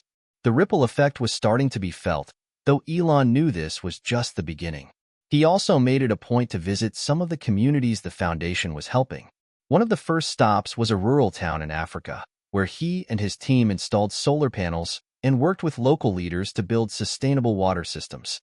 When he arrived in the village, he saw firsthand how the lack of basic resources affected people's lives. Yet, he also saw something else, a resilience, a hope that had been fueled by the idea of something better. Elon had never seen himself as a philanthropist, at least not in the traditional sense. But as he stood there, surrounded by children who now had access to a brighter future because of the changes his foundation was making, he felt a deep sense of fulfillment. It wasn't about recognition or accolades. It was about knowing that his work, in this moment, had a real and lasting impact on people's lives. For the first time in years, Elon Musk felt at peace with the work he was doing. It wasn't the revolution he had imagined in the world of technology. It was something far more profound, a revolution in the way he viewed success, in the way he saw his role in the world. And as he left that village, looking up at the stars above, he felt something else too. A sense of purpose. A sense that, for once, he was exactly where he needed to be. Despite the overwhelming success of the foundation's early initiatives, Elon couldn't shake the feeling that something was missing. For the first time in his career, he was unsure of his next step, as if the weight of the responsibility he had taken on was beginning to affect his once unshakable confidence. The doubt came unexpectedly, late one evening, while he sat alone in his office at SpaceX headquarters. He stared at the glowing screens of data and reports in front of him, but his mind wandered back to the mission of the foundation. The more he thought about it, the more it seemed like a gargantuan task. Solving the world's problems wasn't going to be as easy as revolutionizing space travel or electric cars. "What am I really doing?" he muttered to himself. "Is this even enough? What if I'm not the right person for this?" It was a rare moment for Elon Musk. He had always been confident, almost to the point of arrogance. But now, a quiet voice of uncertainty crept in, challenging everything he had set out to do. Kimball had been his rock through many of his life's uncertainties, and Elon knew that if anyone could help him gain perspective, it was his brother. The next day, he called Kimball and asked him to come to the office. Kimball arrived a few hours later, his expression instantly concerned when he saw the heaviness in Elon's eyes. "Elon, you okay?" Kimball asked, settling down in the chair across from his brother. "You don't look like yourself." Elon leaned back in his chair, staring at the ceiling for a long moment. "I'm not sure, Kimball. The foundation? It's growing, but the problems are so massive. I'm trying to make a difference, but there are days when I wonder if I'm doing enough, or if I'm even the right person to lead this." Kimball nodded, understanding Elon's internal struggle. "You've always been driven by big goals, by pushing the limits of what's possible. But this isn't about building rockets or electric cars. This is about people. And that's a different kind of challenge, one that doesn't have the same clear answers." Elon chuckled darkly. "That's what scares me. There's no roadmap for this, no set of equations to solve." "Maybe that's the point," Kimball said quietly. "Maybe you don't need a clear answer. Maybe the journey itself, The process of learning and growing and helping people along the way is the purpose. Elon looked at his brother, searching for the reassurance he needed. Kimball had always been grounded, and the way he spoke about life was different from the sharp, analytical way Elon usually approached challenges. There was a quiet wisdom in his words, something Elon had often overlooked in favor of his own relentless drive. "But what if I fail?" Elon asked, his voice betraying a rare vulnerability. "What if I can't make the difference I want to make? What if all of this, it's just not enough?" "Failure is part of the process," Kimball replied calmly. "You've built your success by failing and trying again. And look where it's gotten you. But this isn't just about success or failure. This is about purpose. It's about doing the right thing, even when you don't have all the answers. You've always been a pioneer, Elon. Maybe now, it's time to pioneer something bigger than technology." Elon sat in silence for a moment, processing his brother's words. He had always sought to conquer the unknown, to break through barriers no one thought possible. But this felt different. It wasn't about building something impressive or revolutionary. It was about building something lasting, something that would change the world on a personal, human level. After a long pause, Elon finally spoke, his voice steady but thoughtful. "You're right. I've spent so much of my life chasing after the next big thing, the next impossible goal. But maybe this, helping people, really making a difference, it's the real challenge." Kimball smiled, his expression warm and reassuring. "Exactly. And you're not alone in this, Elon. You've got an entire team of people. Your companies, your foundation, even the people who believe in you. We're all in this together."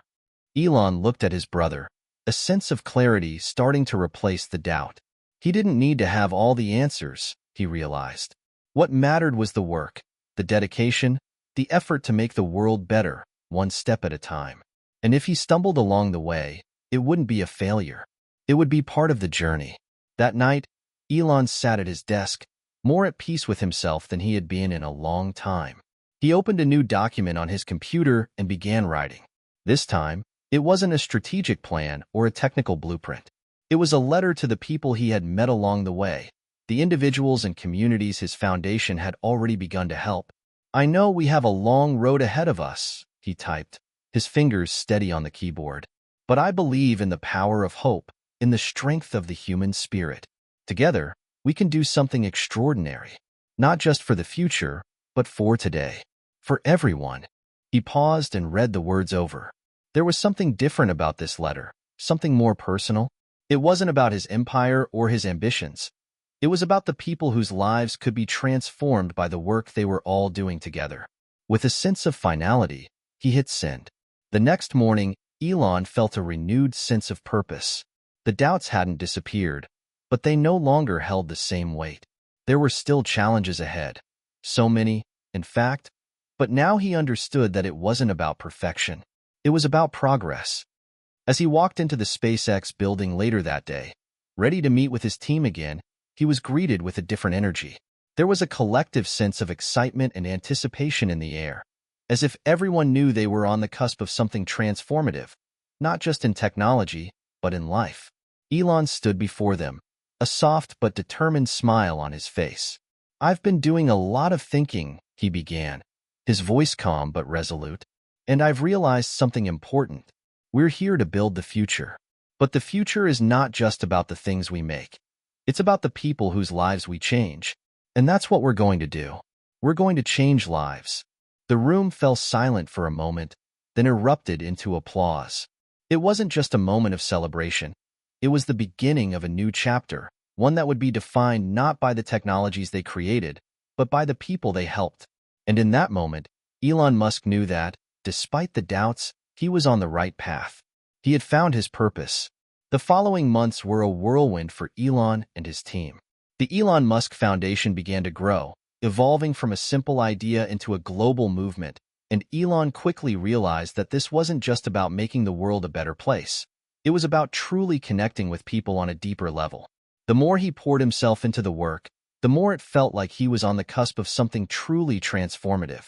One of the most impactful initiatives the foundation launched was a global scholarship program aimed at fostering the next generation of engineers, scientists, and thinkers. By working closely with universities, educational institutions, and grassroots organizations in underserved areas, the foundation was able to open doors for thousands of students who had previously been overlooked. Elon's vision was clear. He wanted to equip the world's brightest minds with the resources they needed to tackle the problems that lay ahead. Elon also found himself more involved with local communities than ever before. His visits to rural towns across the world, places that lacked basic infrastructure, were eye-opening. One of his most memorable trips was to a small village in India, where the foundation had installed solar-powered energy systems to provide electricity to families who had never had access to reliable power. As he walked through the village, speaking to local farmers, teachers, and families who now had access to light, Elon felt a surge of fulfillment he hadn't experienced from any of his technological successes. He had always dreamed of revolutionizing space travel, of making humanity a multiplanetary species. But standing in that village, talking to a mother whose children could now study at night, he realized that this, too, was part of the greater vision. "Thank you for giving us light," one woman said, tears in her eyes as she held Elon's hand. "It changes everything for us." It was moments like this that reinforced his new sense of purpose. Elon wasn't just changing industries, he was changing lives, one small but significant impact at a time. But even as the foundation flourished, there was still something he hadn't fully embraced. It was the spiritual side of himself, the part of him that had been awakened during that night in Las Vegas when he first felt the calling of something greater than himself. The work he was doing was important, yes, but there was a deeper connection he still hadn't fully explored. The one with God, with Jesus, with the sense of grace he had felt that night in the church. It wasn't that Elon hadn't believed in something greater before. He had always considered himself a spiritual person, though his focus had often been more on the scientific side of the universe. But now, after everything that had transpired, he found himself yearning for a deeper understanding. He began to spend more time reflecting, praying in his own way, and contemplating the meaning of his life's work. The drive to make a difference in the world had never been stronger, but now it was paired with a desire for personal growth, a desire to understand his place in the grander narrative. He began to attend church more frequently, though quietly and without fanfare. The visits were for him, not for publicity. Each time he entered the humble building, sat in the pews, and listened to the sermons, something in him shifted. There was a peace he hadn't expected, an unexpected sense of being home. The teachings of Jesus, about love, forgiveness, and compassion, resonated deeply with him. The more he allowed himself to absorb these teachings, the more they seemed to align with his growing sense of purpose. One Sunday, after a particularly moving service, Elon sat in the church courtyard, reflecting on everything that had happened in the last year. He had built companies that had changed the world, but now, his mission felt even more personal. The lightheartedness he once brought to his work was now accompanied by a deeper understanding of the world's suffering and the desire to bring real healing. His thoughts were interrupted by the voice of a fellow churchgoer, someone Elon had seen several times but never spoken to. The man, an elderly gentleman with a kind face, took a seat beside him on the bench. "It's a beautiful day, isn't it?" the man said, his voice gentle. "The world has so much to offer if we open our hearts to it." Elon nodded, looking up at the clear sky. "I've been thinking a lot about the world lately," he said, "about how much work there is to be done. It feels overwhelming sometimes." The man smiled. "It's a lot, yes, but you're not doing it alone.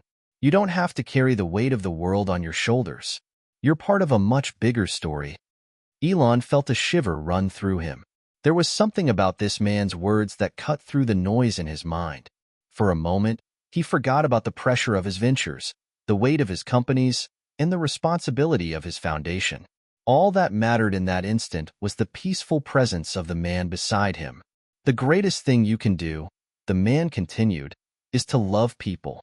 Everything else will follow. All the big ideas, all the challenges you take on, those will fall into place when you understand that the real change comes through love. The kind of love Jesus taught." Elon sat quietly, taking in the man's words. He had heard similar thoughts before, but for some reason, they felt more profound now. The work he was doing with the foundation, the technology he was developing. None of it would matter if it wasn't rooted in love and compassion. As the man stood up to leave, he placed a hand on Elon's shoulder. "Keep doing what you're doing," he said, "but never forget that love is the foundation of it all." Elon watched the man walk away, a profound sense of clarity washing over him. He realized that his newfound understanding of the world, the connection he had with something greater than himself, was the missing piece he had been searching for. The road ahead was still filled with challenges, but now he felt equipped to face them. He understood that his work with the Foundation, his ventures with SpaceX and Tesla, and his future endeavors were not just about achieving technological feats. They were about uplifting humanity, making the world a better place, and doing so with love and compassion. In the months that followed, Elon's approach to his work evolved. He began to speak more openly about the role of faith in his life, acknowledging the ways that his spiritual journey was shaping his vision for the future. His foundation projects continued to grow, reaching more communities, more students, and more families. And through it all, Elon found himself closer than ever to the vision he had once only dreamed of, a vision where technology and compassion worked hand in hand to create a better world for everyone. As he stood in a crowded auditorium one evening, speaking to a group of students who had received scholarships from the Foundation, Elon's heart swelled with pride. He wasn't just giving a speech. He was sharing a vision, a calling to make a difference, not only in technology, but in the hearts and minds of people. "The future is bright," he said, his voice full of conviction, "but only if we choose to build it together. And that begins with love." The applause that followed was deafening, but to Elon, it was more than just a sign of approval. It was a sign that he had found his true purpose, and for the first time in years, he felt at peace. As Elon continued to navigate his new path, blending his relentless ambition with a deeper understanding of love, faith, and compassion, he found himself facing a new and unexpected challenge. It wasn't a technical issue or a global crisis. It was something more personal. It was a spiritual awakening that he knew he could no longer ignore. Elon had been working on several key projects with his team, including the ambitious Mars mission and breakthroughs in sustainable energy, but he found himself constantly distracted. There was an internal restlessness, a deep sense of yearning that he couldn't shake. It wasn't about technology.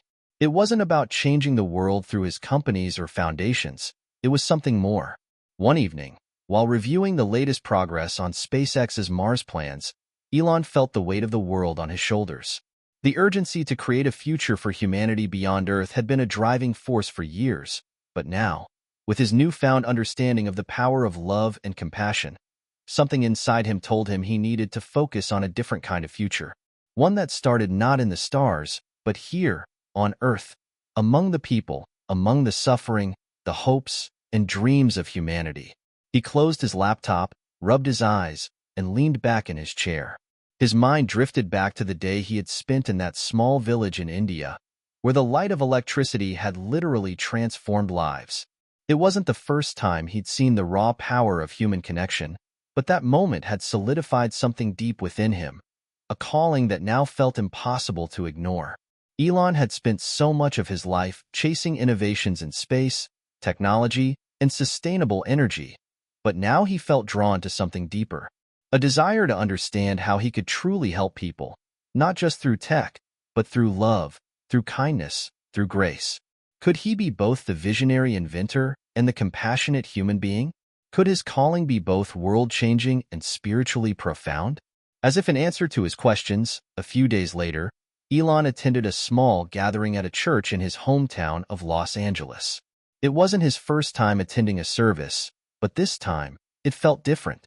The church was more intimate, filled with people who were there not for the spectacle of worship, but for something more personal, a genuine desire to be in the presence of something greater.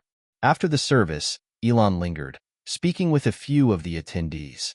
One of them, a young woman named Sarah, had been a volunteer at the church for years. She was passionate about social justice, particularly focused on empowering underprivileged communities with educational resources and opportunities for spiritual growth. Her words struck a chord with Elon. "You know, Elon," she said, "people like you have the power to do so much. But it's not just about making a mark in the world with technology. It's about seeing people as people, not just problems to solve. That's the change that's needed. Elon stood quietly, absorbing her words.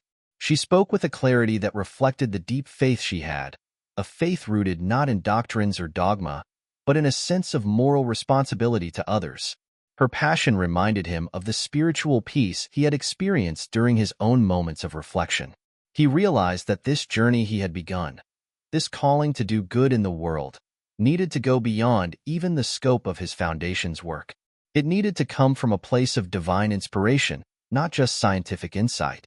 As they spoke, Sarah shared her vision of how the church was helping people in need, not just through charitable donations, but through mentorship programs, spiritual guidance, and by offering hope to those who had none. Her words echoed in Elon's mind long after he left the church that day. That night, as Elon sat alone in his office once again, he felt a stirring in his soul. The questions about his purpose and his mission had only grown louder. Could he be both an inventor and a servant? Could his legacy be built on something more than just technology? Could he be the example of what it meant to not only create but to serve? The next morning, Elon made a decision. He called Kimball. "I've been thinking a lot, Kimball, about what I really want to do next," Elon said, his voice serious. "It's time for a change, a bigger change." Kimball, ever the grounding presence, was immediately interested. "What do you mean by that?" "You're already doing amazing things with the foundation and the companies." "I know, but there's something more I'm being called to do," Elon replied. "I've been feeling like I'm being led to serve more directly, to focus more on people, and not just on tech. There's a spiritual side of this journey I can't ignore anymore." Kimball paused, sensing the gravity of Elon's words. "You've always been a visionary, Elon, but maybe it's time to combine your tech vision with something deeper. Maybe that's what the world really needs from you." The conversation continued, and Elon began to articulate a vision that had been quietly forming in his mind. He realized that the work he was doing through his companies and foundation could take a back seat for a while. There were still so many global challenges to solve, but now he understood that the most important work, his true calling, was to help people understand that they mattered, that love and kindness had the power to transform lives. This realization led Elon to a decision that would shape the rest of his life. He wanted to use his resources and influence to lead a movement, not just about technology, but about faith, love, and spiritual awakening. This movement would empower people to live more fulfilling lives, not just by solving technological problems, but by addressing the inner, human needs that so often went unnoticed. He knew it wouldn't be easy. There would be skeptics, critics, and challenges, but he also knew it was the right path. In the weeks that followed, Elon began to step away from some of his other projects to devote more time to this newfound calling. He attended more church services, read more about spiritual leaders and their teachings, and began to look for ways to combine his passion for technology with his growing commitment to spiritual service. His team at the foundation noticed the shift. Elon's emails became more personal, less about business and more about people. He started to speak more openly about his faith, not in a preachy way, but in a humble, authentic manner. It wasn't long before Elon took another bold step. He publicly announced a new initiative that would combine technology, compassion, and spirituality. It would aim to not only solve problems like hunger and poverty through innovation, but also help people heal from the inside out, creating spaces for spiritual growth, community, and service. Elon wanted to create a world where the breakthroughs of the future didn't just change the physical world, but changed hearts and minds as well. The announcement made headlines across the world. People were intrigued and even skeptical, but for Elon, this felt like the most significant moment of his life. He was stepping into the unknown, guided by something far greater than his intellect or his career ambitions. And as he stood before a crowd at the launch event, the weight of his decision settled on him. It was no longer about launching rockets or building electric cars. It was about building something eternal, a movement of love, hope, and transformation. "Elon, you've built incredible things," the reporter said as the cameras clicked. "But this is something different. What do you hope this new journey will lead to?" Elon looked out at the crowd, his face serious yet peaceful. "I hope it leads to a world where people aren't just surviving, they're thriving. A world where we learn to love each other, to serve each other, and to build something that lasts forever. That's my mission now. And with that, a new horizon began to unfold. The announcement of Elon's new spiritual initiative sent ripples through the tech and philanthropic worlds. The mainstream media buzzed with speculation, and critics questioned whether this was simply a public relations stunt. Yet, amid the controversy, Elon's resolve remained unshaken. He knew that he was not embarking on this journey for accolades or approval. He was following a deeper calling. As the weeks went on, Elon threw himself into the mission with the same intensity he applied to his ventures in space or electric vehicles. But this time, his focus was different. It wasn't about profitability or market share. It was about fostering true human connection and bringing transformative change to people's lives, not just through technology, but through love and faith. His team at the Elon Musk Foundation, initially unsure about the shift in focus, soon became some of his most enthusiastic supporters. The foundation's work in education, healthcare, and sustainable energy continued, but now with an added emphasis on community and spiritual well-being. Elon made it a point to emphasize the importance of mental and emotional health in all his initiatives. He knew that without addressing these aspects, any advancements in technology or infrastructure would only go so far. Elon's first major project under this new initiative was the creation of what he called spaces of grace, physical and virtual spaces where individuals could gather for spiritual growth, community service, and emotional healing. These spaces would combine the latest in sustainable technology with places of worship, counseling, and personal reflection. Elon's vision was clear: to create environments where technology served humanity, not the other way around. The launch of the first Space of Grace took place in San Francisco, a city that had always been a hub of innovation. The space was a stunning blend of modern architecture and natural elements: solar panels, energy-efficient lighting, and green spaces filled with native plants. Inside, there were areas dedicated to spiritual workshops, counseling rooms, and even a small chapel, where people could come together in prayer or meditation. It was a testament to Elon's belief that the future of technology and humanity was deeply interconnected, and that innovation could be a force for healing and unity. Elon was there for the opening, of course. He stood in front of the crowd that had gathered to witness the event, his usual air of confidence tempered by a sense of humility. This wasn't about him. It was about something much larger. "This is not a project," he began, his voice steady but full of conviction. "This is a calling to create spaces where love, hope, and healing are just as important as innovation. A calling to build a future that honors the human spirit as much as it honors the advancements we make in technology. We can do better, and we must." The crowd applauded, but it wasn't just the novelty of the project that impressed them. It was the sincerity with which Elon spoke. It was clear that this was no longer a man obsessed with the next big breakthrough in tech. This was a man seeking to make a profound impact on the very fabric of humanity. The launch event was just the beginning. Over the next several months, Elon began to expand the initiative, partnering with churches, community organizations, and spiritual leaders from around the world. Together, they would create more spaces of grace, each one unique to its location, but united in purpose. Whether in the bustling streets of New York City or in a quiet village in Africa, the spaces were designed to be sanctuaries for people to reflect, connect, and grow. In the midst of all this, Elon found himself confronted with new challenges he hadn't anticipated. The more he immersed himself in this new mission, the more he realized that it wasn't just about the spaces or the technology. It was about changing hearts. And that, as he quickly learned, was no easy task. In his meetings with religious leaders, he encountered differing views on faith and spirituality.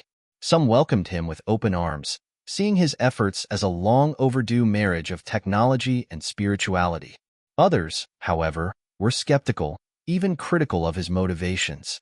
"You may be a genius in technology, Elon, but that doesn't mean you can lead people to God," one prominent pastor told him during a private meeting. The criticism stung, but Elon knew it was part of the process. He had always faced skepticism in his career, first with SpaceX, then with Tesla, and each time, he had proved the doubters wrong. This was no different. He was on a journey, and not everyone would understand or approve of it. But he believed that, in the end, the truth of his mission would speak for itself. One of the most challenging aspects of this new path was the internal struggle Elon began to face. He had always prided himself on his ability to think rationally, to solve problems using science and data. But now, he was being called to embrace something that could not be quantified or measured. Faith, love, and grace were intangible concepts that didn't fit neatly into the frameworks he had spent a lifetime building. At times, the conflict was overwhelming. He would find himself lying awake at night, wrestling with questions that seemed impossible to answer. How could he reconcile his drive for innovation with his growing commitment to something as elusive as faith? Could technology really serve the soul? Could his work in this new mission truly make a lasting difference? One night, as Elon sat in the quiet of his office, reflecting on these questions, a text message from his brother, Kimball, appeared on his phone. "How are you doing, bro?" the message read. Elon hesitated for a moment before typing his response. "Honestly, struggling. I know I'm doing the right thing, but it's harder than I thought. I can't always explain why I'm doing this. Sometimes, I don't even understand it myself."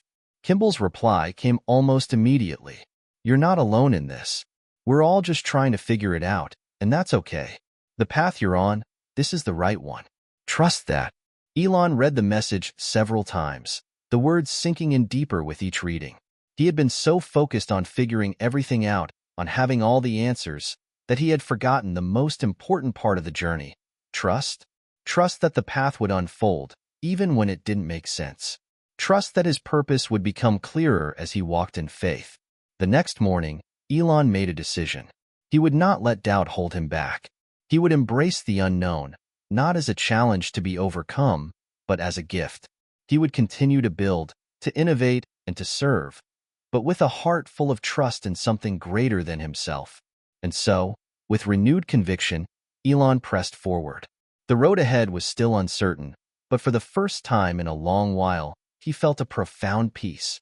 He was on the right path, one that would lead him and the world to a future that was as spiritually fulfilling as it was technologically advanced. With each new step, Elon Musk was becoming more than a visionary. He was becoming a servant, a leader not only in innovation, but in compassion and faith.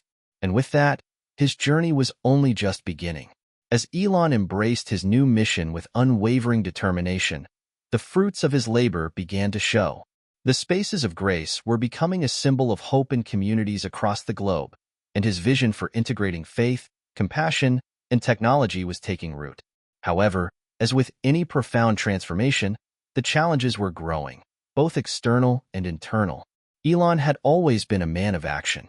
Whether it was launching rockets, building electric vehicles, or reimagining the future of human civilization, he was used to being in control.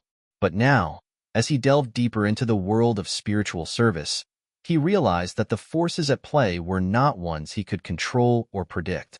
He was dealing with the unseen forces of faith, human emotion, and divine intervention. Forces that didn't always operate within the confines of logic and reason. At one of his regular meetings with spiritual advisors and leaders, a conversation began that would challenge his entire worldview. "Elon," said Father Michael, a Catholic priest who had become one of his closest mentors, "you are doing something truly remarkable. But you must understand, this work is not just about you. There are unseen forces at play here, forces that guide us all, whether we are aware of them or not." Elon leaned forward, his curiosity piqued. "What do you mean by that?" Father Michael smiled gently, as though he had anticipated this question. "You see, Elon, the spiritual path is not one that can be entirely navigated by intellect or strategy alone. There are moments in this journey where you will be led, not by what you know, but by something deeper, something that transcends your understanding. It's in those moments that you will need to trust the unseen forces." Elon, who had always relied on his sharp intellect and scientific reasoning to guide his decisions, felt a flicker of doubt. The idea of trusting something beyond his comprehension was, frankly, unsettling. "I've always believed in data, in facts, in what I can see and measure," Elon said slowly. "This is different. I'm not sure I understand." "You don't have to understand," Father Michael replied, his voice calm. "Sometimes, Faith is about trusting when you cannot see the road ahead. And in those moments of uncertainty, the unseen forces, love, grace, and faith, will guide you. The conversation left Elon contemplative. For the first time in a long while, he felt a sense of vulnerability. How could he, a man known for his ability to control the most complex technologies, surrender to something he couldn't fully understand? That night, as he sat in his office, Elon reflected on Father Michael's words. He felt a deep stirring in his soul, but it was accompanied by the same skepticism he had often felt when confronted with the mysteries of the universe, whether in science or faith. The question was, could he let go of his need for control? As Elon grappled with this inner conflict, something extraordinary happened that would shift his perspective in ways he could never have anticipated. One evening, while visiting one of the spaces of grace in Los Angeles, Elon was approached by an elderly man who had been sitting quietly in one of the counseling rooms. The man had an aura of peace about him, as though he had spent decades in deep reflection. He was not one to speak often, but when he did, his words carried a weight that demanded attention. "Mr. Musk," the man said, his voice gentle yet firm, "I've been following your work for many years, and I know you are trying to change the world. But I want you to understand something important." The man paused, as if choosing his words carefully. "The greatest change you will ever make will not be in the technology you create, but in the hearts you touch. And sometimes, you must allow the change to happen through you, rather than because of you." Elon blinked, taken aback. He had encountered countless advisors, mentors, and experts in his life, but this man seemed to speak directly to his soul. It was as if the words were coming from a place beyond intellect, from somewhere much deeper. The man continued, his eyes locking with Elon's. "You're not meant to control everything. The power you seek isn't in your intellect or your inventions. It's in your ability to let go, to trust, and to allow something greater than yourself to work through you. That is where true transformation begins." Elon felt a wave of emotion wash over him. It was as if the universe itself had conspired to deliver this message at the exact moment he needed to hear it most. He had spent so many years trying to force change, to dictate outcomes. But now, for the first time, he understood that true change didn't come from force, it came from surrender. As the man finished speaking, he offered Elon a simple smile. "Remember," he said, "the greatest inventions are the ones that come from the heart. Let your heart lead you, and the world will follow." The elderly man left the space shortly after their conversation, but Elon remained in the room, absorbing the gravity of the encounter. For the first time in his life, he felt a deep sense of clarity, like a veil had been lifted from his eyes. His life, his mission, had never been about the next big breakthrough or invention. It had always been about connection, about allowing love, grace, and faith to flow through him to others. Elon knew that the journey ahead would not be easy. There would still be moments of doubt, moments of struggle, but for the first time, he felt truly at peace with the path he was on. He was not alone in this journey.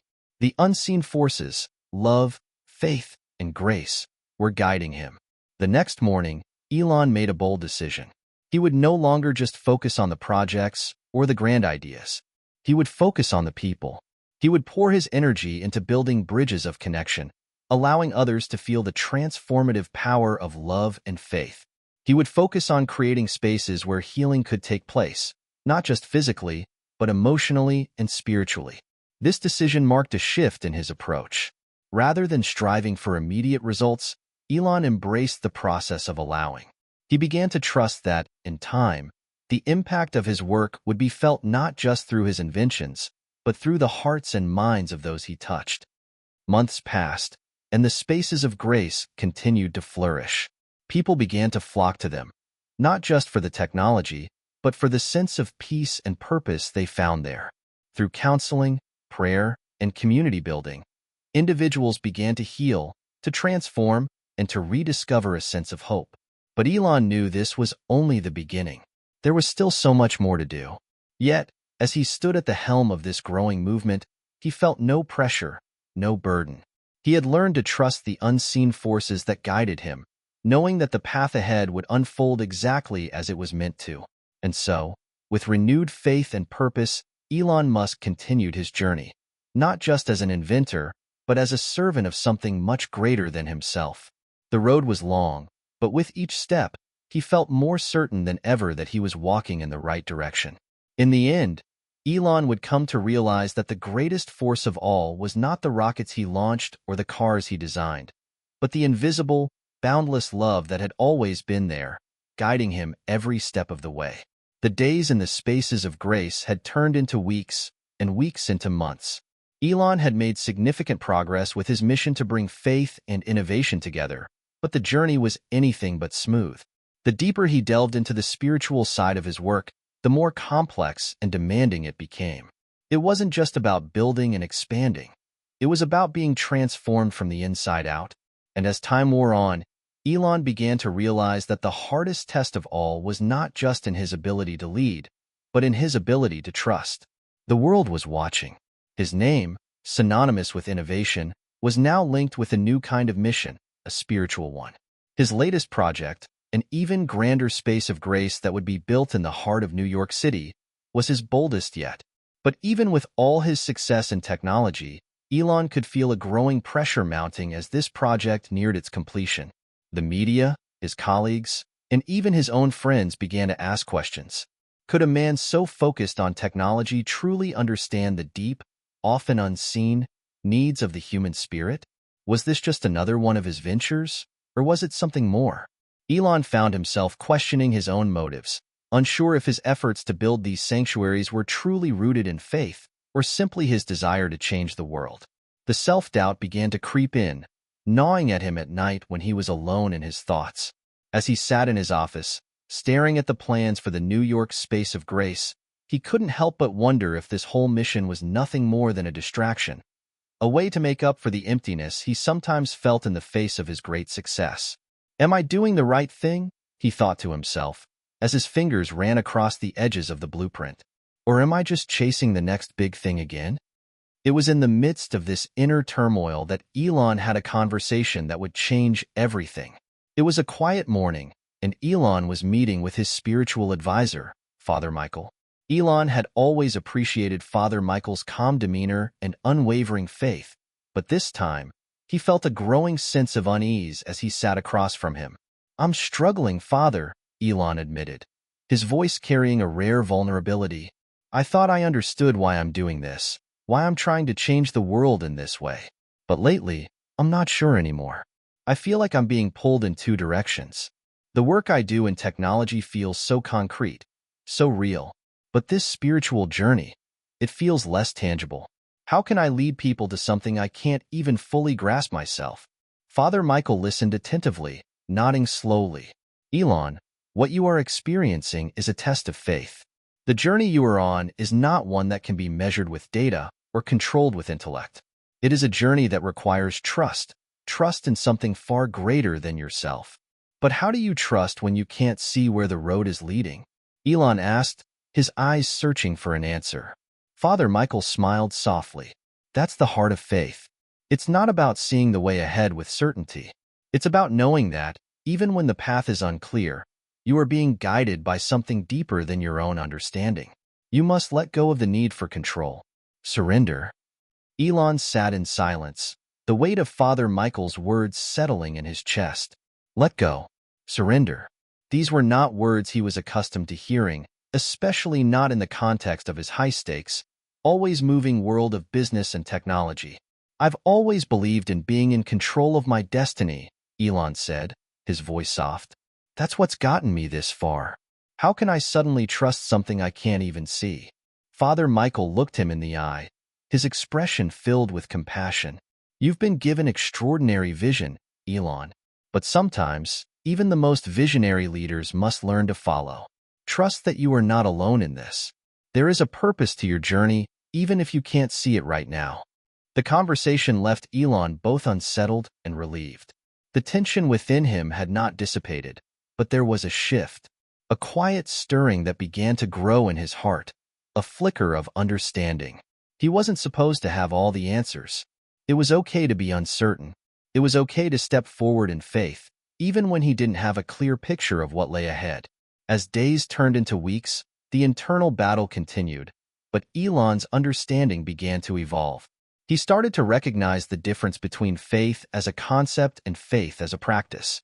He had always admired people who held deep convictions, who trusted in something greater than themselves.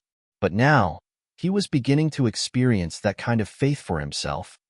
Elon's breakthrough came in an unexpected way.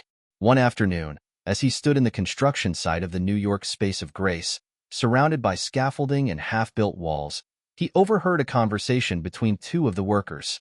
"I've never been to church before," one of the men was saying, "but there's something about this place. I've been coming here every day, and I feel different. More at peace, you know?" The other man nodded. "Yeah, I get it. I've been going through some rough stuff, but when I walk in here, it's like a weight lifts off my shoulders. I don't know what it is, but I feel like I'm supposed to be here." Elon stood still, listening to the exchange. It wasn't the kind of conversation he had expected to hear on a construction site. But in that moment, he realized something profound.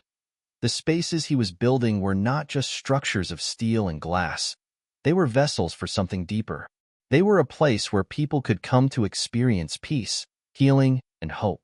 The words of the workers echoed in his mind long after the conversation ended. The work he was doing wasn't just about the technology or the design. It was about creating a space for people to experience a connection to something greater than themselves. It was about offering them a place to heal, to reflect, and to trust, just as he was learning to do. That evening, as Elon stood alone in the nearly completed building, he allowed himself a moment of reflection. The doubts were still there, but now they felt different. They weren't barriers anymore. They were challenges, tests of faith that he had to pass in order to continue the journey. In that quiet space, Elon made a decision. He would continue to build these spaces, not because he had all the answers, but because he believed in the power of faith, love, and human connection. He would trust that the unseen forces were guiding him, even when the way ahead seemed unclear. The test of faith was not over, but for the first time, Elon Musk felt that he was truly on the right path. And with each step forward, he knew that the journey would lead him to something greater than he could ever have imagined. Elon Musk stood at the pinnacle of his journey, both physically and spiritually. The New York Space of Grace had opened its doors to the public, and as anticipated, it became an overwhelming success. People from all walks of life visited the space, many seeking solace, peace, and answers that they could not find in the fast-paced, technology-driven world outside. As the sanctuary flourished, Elon felt a growing sense of fulfillment, but also an unsettling awareness that the journey was far from over. Despite the outward success of his spiritual initiatives, Elon was facing a new and unexpected challenge. The deeper he ventured into the world of faith and compassion, the more he realized that the world he had come to know, one governed by science, logic, and measurable outcomes, did not always translate into the realm of the heart and spirit. His mind, always eager for solutions and systems, found it hard to reconcile the idea of surrendering to forces he could not control or quantify. Yet, as he stood in the grand hall of the Space of Grace in New York, surrounded by people experiencing transformation and healing, he realized that this was the heart of it all. This was the purpose he had been seeking, even if it meant embracing uncertainty. In the weeks following the opening, Elon continued to reflect on the lessons he had learned so far.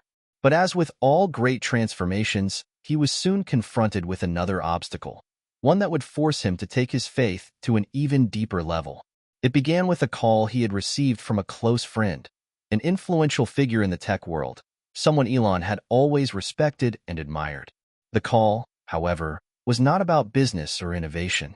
It was about Elon's recent endeavors, specifically his growing association with faith-based initiatives. "Elon, I've been hearing a lot about your new Space of Grace projects, and I have to say, I'm concerned," his friend said, his voice tense.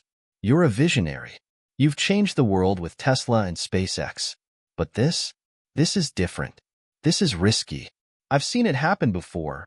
People dive into these kinds of projects with the best intentions, but they end up getting lost. You're not a preacher, Elon. You're a scientist, a businessman." Elon listened quietly, a familiar unease creeping in. He had heard these concerns before, but this conversation felt different. His friend wasn't just questioning his motives. He was challenging his very purpose. "You've always been about the future, Elon," his friend continued. "About pushing humanity forward, beyond what we think is possible. But this feels like you're retreating into something that doesn't have any real solutions. What happens if this whole thing falls apart? What happens if people start questioning your intentions? You could lose everything." The words hit harder than Elon had anticipated. For a moment, he was paralyzed by doubt, the same doubt that had plagued him in the past. Was he truly on the right path? Was this all just a distraction from his greater purpose? Before he could respond, his friend added, "I don't want to see you throw away everything you've worked for. You're meant to change the world, not chase after something intangible." The call ended, and Elon sat in silence, the weight of the conversation pressing down on him. He had always known that his spiritual journey would be met with skepticism, but this was different. This wasn't just the usual backlash from the tech world. This was someone who knew him deeply, who understood his potential and was now questioning the very foundation of his mission. For days, Elon wrestled with the words of his friend.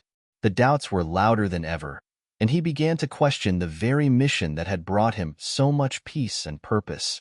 Could he continue this journey when everything he had built, his legacy, his companies, his future, was at risk? It was during one of his darkest moments, standing alone in the empty chapel of the New York Space of Grace, that Elon found the answer. He had come to the space to clear his mind, to reflect in solitude. The room, bathed in the soft glow of candles, was silent except for the distant hum of the city outside. As he sat down in one of the pews, a familiar feeling of peace washed over him. It wasn't the kind of peace he had felt when launching a successful rocket or achieving a new business milestone. It was deeper. It was a calm that reached into his soul, beyond his doubts and fears. In that moment, Elon closed his eyes and began to pray, not in any formal sense, but in a quiet conversation with the greater force that had been guiding him. "I don't know if I'm doing the right thing," he whispered. "I don't know if I'm meant to lead people in this way. But I do know this. I can't keep chasing the same dreams. I've seen what happens when I push forward with just my mind, with just my vision. But when I surrender to something bigger than myself, something unexpected happens. Lives are changed. People are healed. I feel a deep sense of peace."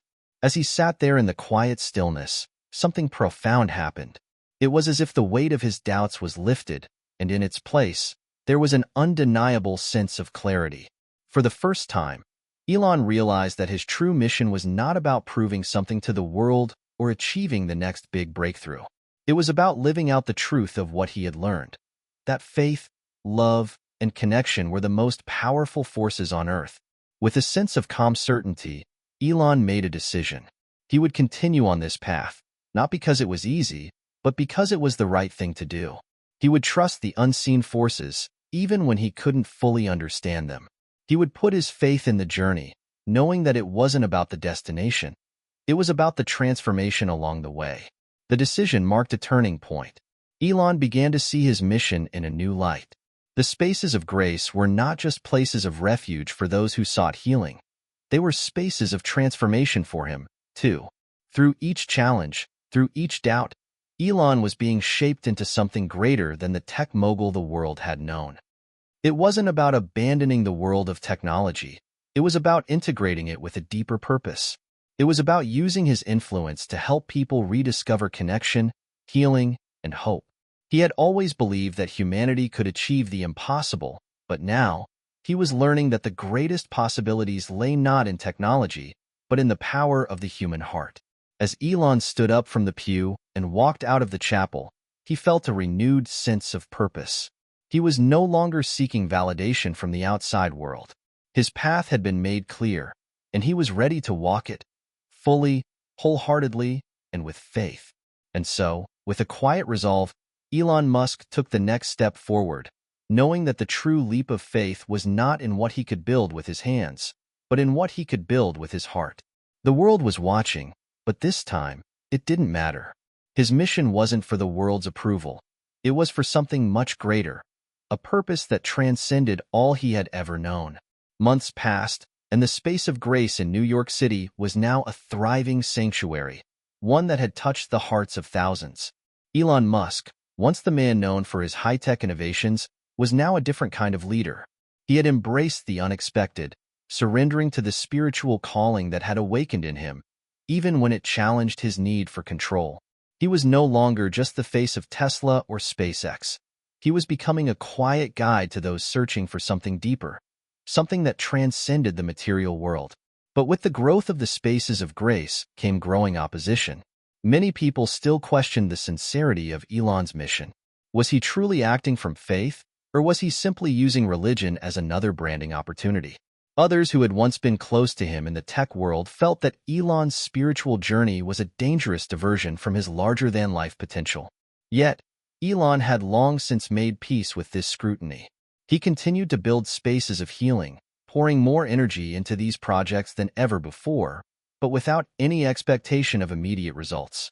He found deep satisfaction in the quiet, transformative moments, like the tears of gratitude from a mother whose child had been healed, or the quiet, meditative moments shared between people who had lost their way and had found new hope.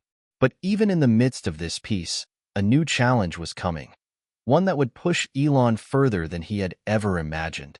It was late one evening when Elon received an unexpected call, a call that would alter the course of his journey. His heart skipped a beat as he recognized the number on the screen. It was Father Michael, his mentor and spiritual guide. The priest's voice sounded urgent. "Elon, I need you to listen to me carefully," Father Michael said, his tone serious. "There's a man, an influential figure, who needs your help. He's come to the space of grace in New York, and he's on the brink of despair. He's been through an unimaginable personal crisis, and nothing seems to have worked for him so far. We believe that you're the one who can help him, but it's going to require everything you've learned. It's going to require not just your mind, but your heart." Elon's mind raced. Who could this man be? And why was Father Michael so adamant that he could help him? Father Michael continued, explaining that this man was a billionaire entrepreneur, much like Elon, but he had lost everything. His empire was crumbling, and his personal life was in tatters. Desperate for a way out, the man had come to the space of grace, but he had closed himself off from everything, unable to accept the healing that others had found. "He's not going to respond to your usual tactics," Father Michael warned. "This isn't about offering solutions or technology. This is about compassion, patience, and showing him that there is hope, even when everything seems lost." Elon's heart tightened. He knew what Father Michael was asking of him. He had spent his life solving problems, fixing things, creating solutions. But this was different. This was about reaching the man's heart. This was about something far beyond the rational, far beyond what Elon was used to. He agreed to meet the man the next morning, but the meeting filled him with anxiety. How could he offer help when he had no answers? How could he offer hope when he, too, had struggled with his own doubts?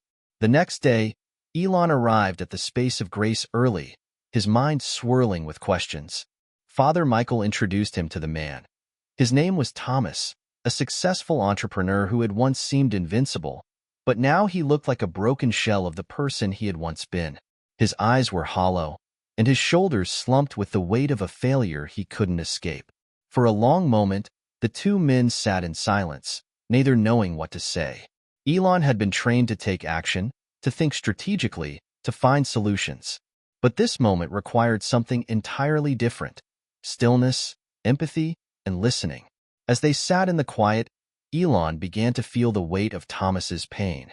He didn't need to fix it. He needed to be present with it. After what felt like an eternity, Elon spoke softly.